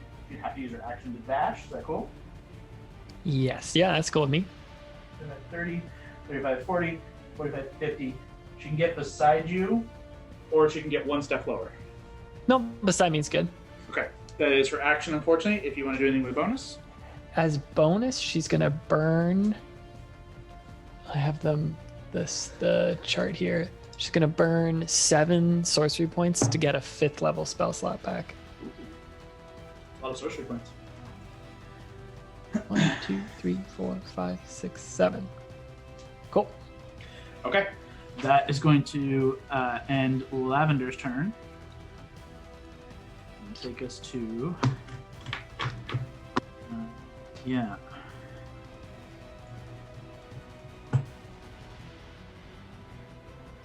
Ooh, yeah. That makes sense.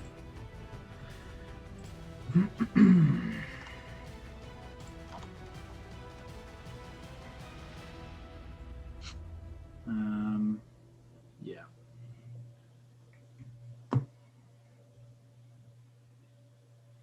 You hear from below this sudden, like, yelp and shout of pain. It sounds male, it sounds kind of guttural, and definitely sounds like it hurts. I'm good. Yeah, that's fitting.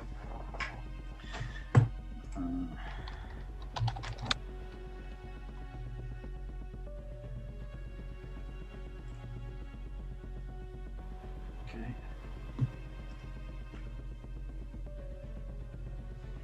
Sorry, just writing some stuff.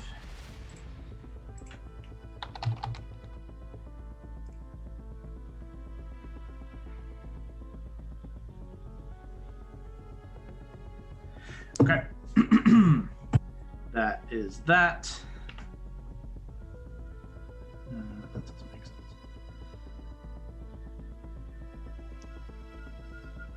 sense. Okay, that takes us to the assassin's turns. These two are afraid, and they are going to pull back and run.